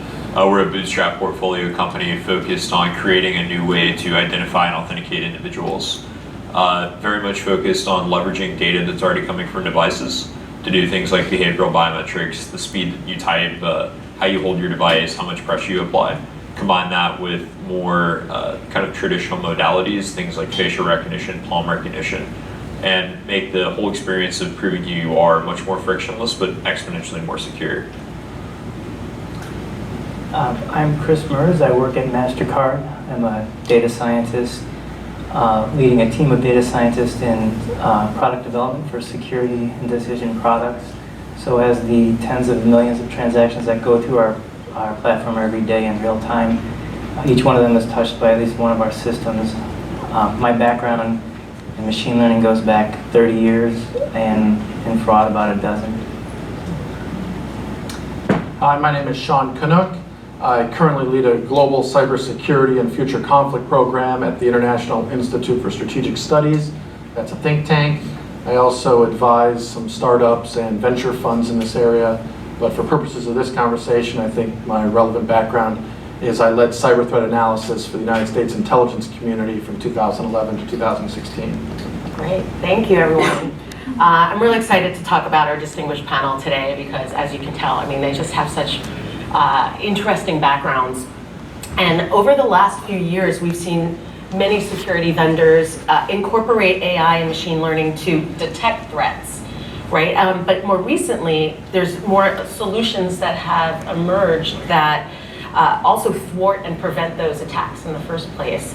And so, Chris, I'd like to start with you. Can you describe some of the real-world scalable technologies and maybe solutions as well that MasterCard and the financial industry generally have deployed?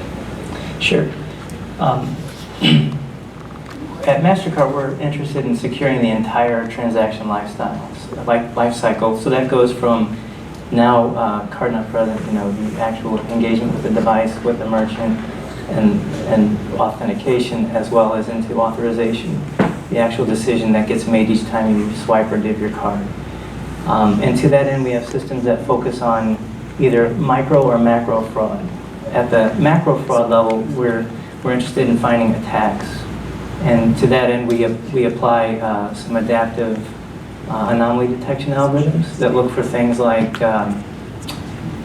credit master attacks, where criminals will be phishing for valid credentials for a card so that they can later exploit them or sell them. Or we look for breaches, like the merchant breaches you hear about every day in the news. We can identify when those cards are being exploited. At the micro level, we focus on transaction level scoring for either authorization or authentication.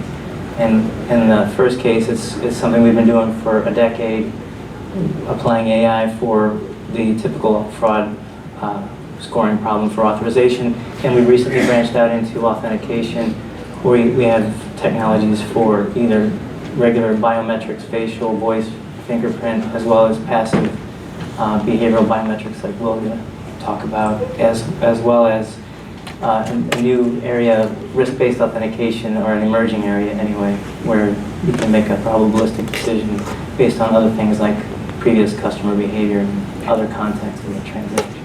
Okay, thank you. And so you mentioned, you started off the conversation talking about card not present. And so has the approach changed in the financial services industry in applying AI from the traditional, when you use your card at the point of sale, to card not present, which is when you're using it online, it doesn't have the token in your chip. The whole benefit of the chip card isn't there to thwart those attacks. So, is there a different approach that's being taken now, to account for attacks to data from a card not present perspective? Well, there are some emerging standards that are coming out that will help in this realm, like the 3DS 2.0 specification, which touches on, I think, another area you're interested in, which is GDPR and PSD2. Right. So that's going to drive a lot of this risk-based authentication. And I don't know if you want to talk about that now, or okay. We can move on, but it's just fascinating. I just adore payments because so many interesting things are happening there. Well, Sean, would you kindly address this from a government perspective, especially as it relates to threat intelligence and analysis of nation-state actors? Sure. With the disclaimer that I no longer speak on behalf of the government. I've left service, but certainly spent enough time there to comment on the perspective. And I think we look at the AI from two perspectives. The first is the national security vulnerabilities or infrastructure vulnerabilities that could be engendered by the technology itself. And then secondly, how that technology can be applied to the intelligence mission of detecting and thwarting threats. So on the former, I think it's really important to say to this crowd, the impact of these technologies is not lost on the government. You heard from Tom Campbell on an earlier panel, and when he and I served together on the National Intelligence Council, we were the two individuals who cornered Director Clapper literally one day and said, we need to focus on the IoT and AI potential vulnerabilities, because down the road, those are going to be incredibly significant for critical infrastructure protection. And in February 2016, page 1 of the Director of National Intelligence's worldwide threat assessment to Congress focused on IoT and AI over 2 years ago. And I think that's a really important message that has yet to fully resonate for how critical this is to national security. Now, that's about shoring up the vulnerabilities in the infrastructures itself, so you build resilience. Secondly is, how do you use AI to the benefit of the intelligence mission to detect, prevent, and thwart? And there, the overarching problem the IC is faced with is an abundance of data that cannot all be assessed by individuals working. You need to automate that process to cull it. And it's about risk analytics, because perfect security is impossible. And how do you apply risk analytics for the anticipatory intelligence mission? That's jargon for prediction. Intelligence community hates the word prediction, but you're actually trying to figure out where the next attack will come from, or which nation state is developing its capability. And literally, the art of intelligence analysis is getting automated, because that's the only way to deal with the abundance of data. Thank you. Thank you. That's fascinating. So we've got the applied AI to the industry perspective. We have the perspective of the government. or what the government's doing. And with Will, I'm excited because it's emerging technology in this space, and specifically you're trying to eliminate the use of passwords for authentication. And what I find particularly interesting about that is you're applying AI to behavioral biometrics, and so not just what we think of normally biometrics as different factors like your face or your iris or your fingerprints, but you're using behavioral biometrics. Would you be able to explain how you're using that to solve the password problem? Yeah, definitely. And I mean, first off, raise your hand if you like passwords. There are a lot of lights in here, but I don't think any of you guys are raising hands. If you are, you should leave. So number one, the way that we authenticate people right now is frustrating. It's a pain in the ass. You have to reset passwords all the time. And so it's, for human experience, it's not very efficient. But the second problem you have is it doesn't really work from a security standpoint. If you start to look at statistics, AI has been traditionally applied to detecting a breach or detecting an incident that's already occurred. And the problem with that is it's already occurred, and so the question is, can you use AI to stop those attacks from happening in the first place? And if you just look at the numbers, last year, over 81% of all data breaches were perpetrated using a stolen password. And that's an incredible statistic. And so if you think about that at a macro scale and all the different incidents that are happening, if we can close that one vulnerability, it's going to have a massive positive impact. And so when we started thinking about ways to do that and looking at different ways to authenticate people and manage identity, one of the incredible things we realized is all the devices that we use now, take your smartphone as an example, it's full of sensors. And those sensors are constantly generating data. Anything from the way that you move your phone with the accelerometer and gyroscope, to where on the screen you're pressing, to how hard you're pressing with a force sensor, to how long you're holding the press, to how fast you type. And just this multitude of data coming off the sensors. And so we started using artificial intelligence and applying machine learning algorithms to try to recognize patterns within that data. And historically we figured out we weren't the first ones to do this. It actually dates all the way back to World War II. And so there was actually a case where British intelligence officers were using the captured Morse code messages that German soldiers were sending each other. And they didn't know what the messages said because they were cryptic. But someone started to realize every sender has a unique pattern around the way he types or way he taps. And they started literally with pen and paper marking these patterns down. And they got good enough that by the end of the war, they didn't know what the messages said, but they could determine sender A is sending a message to sender F. And that correlates to this intelligence. And so if you think about that now with all the artificial intelligence capabilities we have, with all the data we're collecting, you can get a very accurate picture of somebody just on that sensor data. And then when you start layering on other biometrics, things like facial recognition or palm recognition, you can very, very efficiently authenticate somebody in a way that's almost completely frictionless. And so we have an implementation now where you enter a 6-digit PIN number, and it's one PIN number, you never have to change it, you can write it down.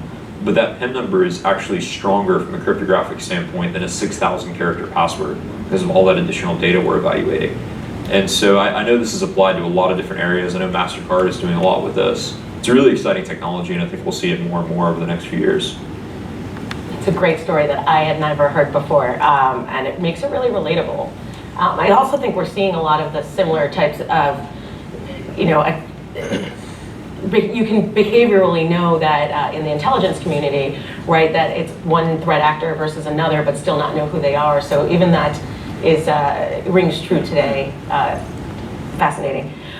Okay, so another topic that's really near and dear to my heart, which is privacy. I want to bring that up. So, as privacy regulations continue to increase across the globe, so for example, a good one would be the General Data Protection Regulation, or GDPR, in the EU, and yet ever more data are being made available.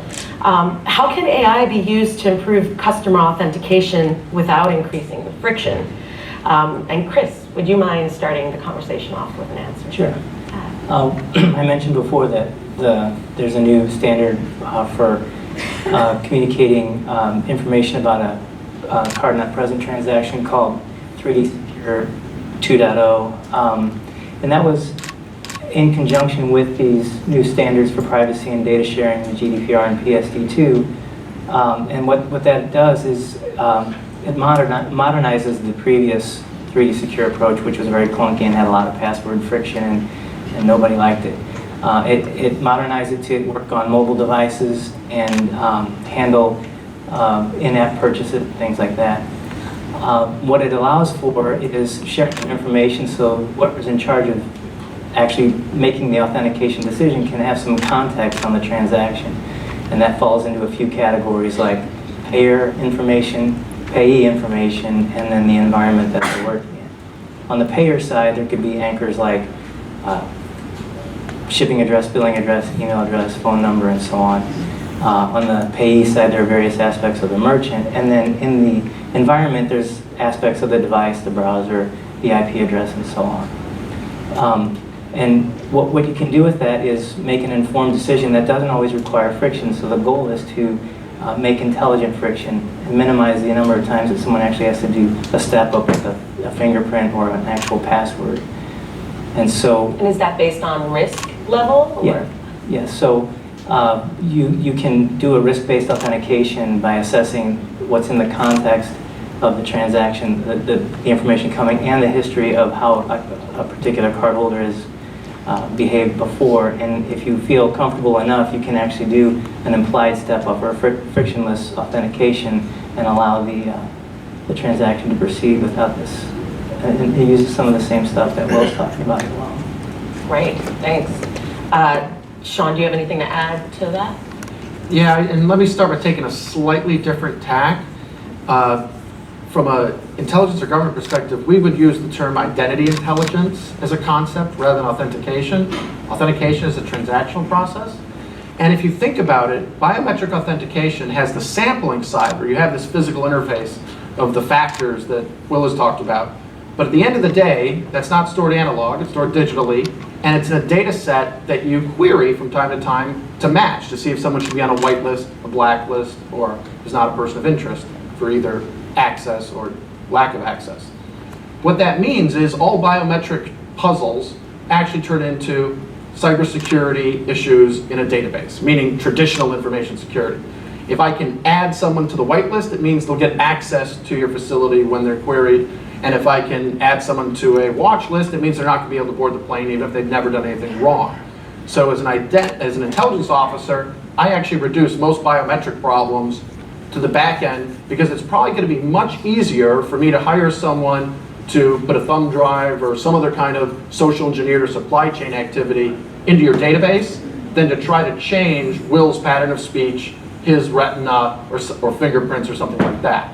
So for me, it's a really important on that transactional authentication, but it doesn't mean you're secure even as that. It's not a criticism of his company. It means most of the time the companies doing the great biometric work aren't also managing the master database. So you gotta fix your infrastructure as well. But to pull us back to the question of privacy and the friction, let me also note the potential legal frictions here, not just the technical. And in the EU, for example, France has done a lot of recent publicity on their desire to become an AI lead. And President Macron followed up on a parliamentary report that came out, and it was covered in Forbes, and he gave a great interview also with Wired. And if you read it, he's talking about taking government aggregated data from the French population, supplying it to companies so that they can use it as practice data sets in order to draw them to France to help the French economy by relocating companies there. Now, if you go read the GDPR, that's a pretty fascinating contrast. So I think they're going to have a technical friction about transaction costs. I think you're also going to have legal frictions as folks try to implement these AI things in different jurisdictions. Thank you. That is definitely something I'll be watching out for sure.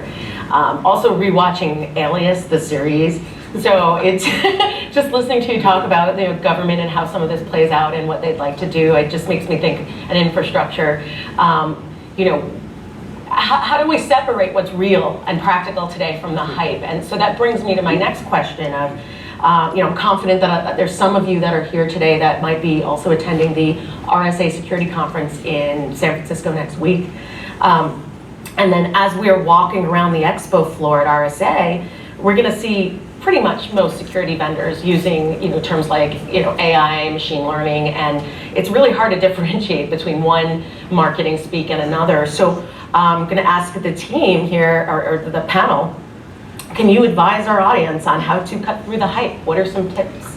Start with you, Will. Yeah, if a booth says blockchain, AI, cloud, just don't go near it.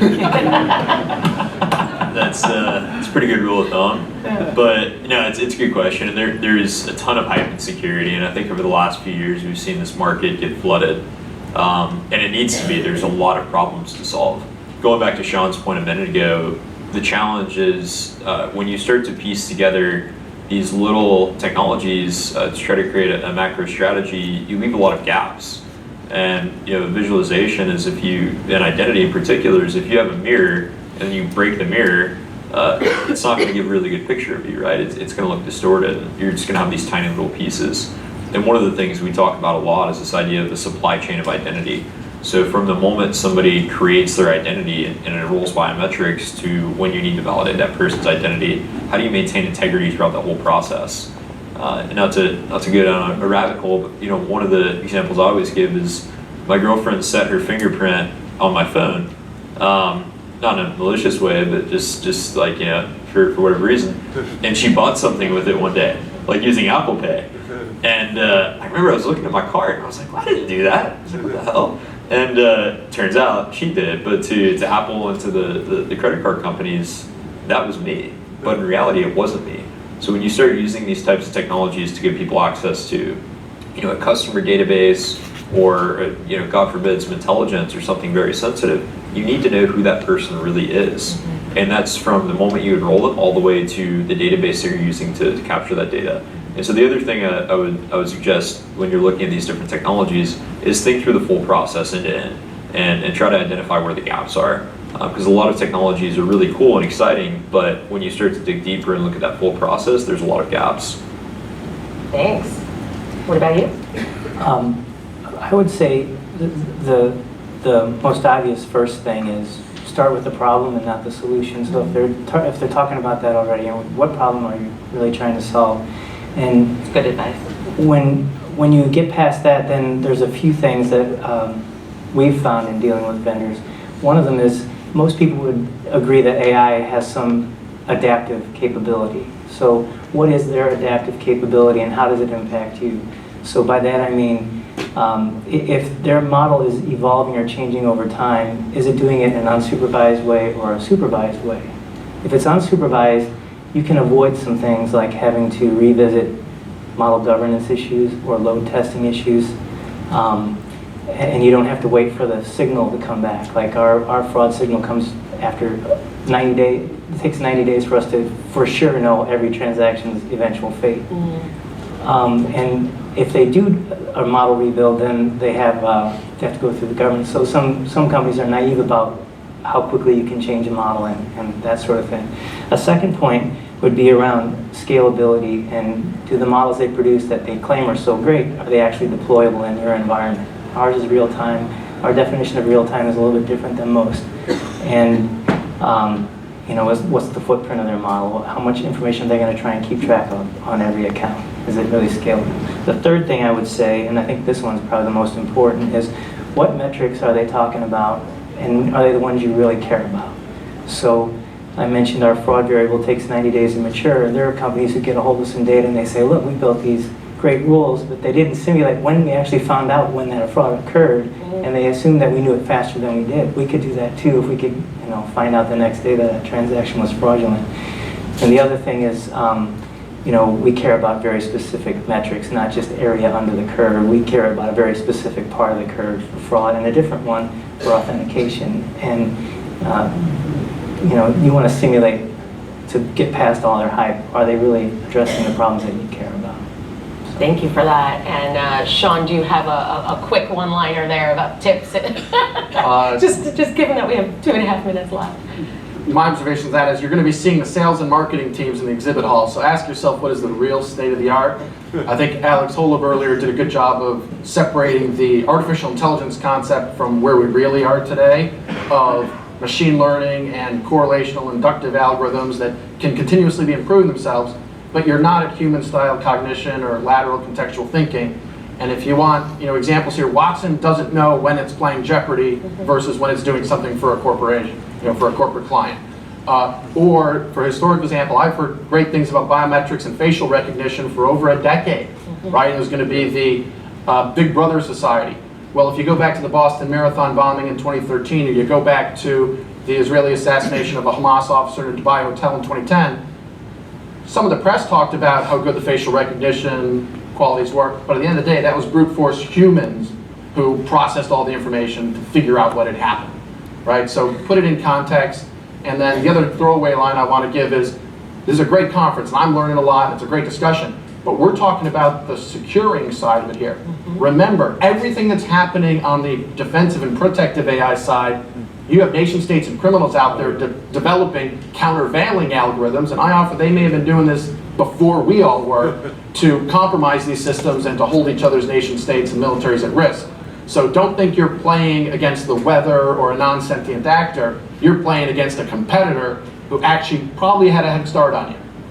That's an excellent point. And while I have you with the 1 minute left, looking forward over the next year, name a trend that you expect to see from AI and machine learning, Sean, if you would. I'll go with one word, ubiquity. I think it's got to get baked into everything, because just like for the intelligence community, for businesses, the data is so large, the number of people on Earth can't be processing it. You need to automate, and AI is the way to do it. And we'll leave you with the last thought on this. Sure. No, I agree with all that. And I think, going back to this panel, I think security is going to be one of the biggest places we see it. And going back to the human issue, there is a massive lack of security talent, especially in this country. And if you look at a security operations center, they're incredibly backlogged. So starting to automate a lot of these processes is going to be really important, and I think that's one of the first steps that society's starting to take. Great, thank you. Still have 5 seconds left. We didn't go over. I'm happy about it. Thank you for joining us today. Thank you.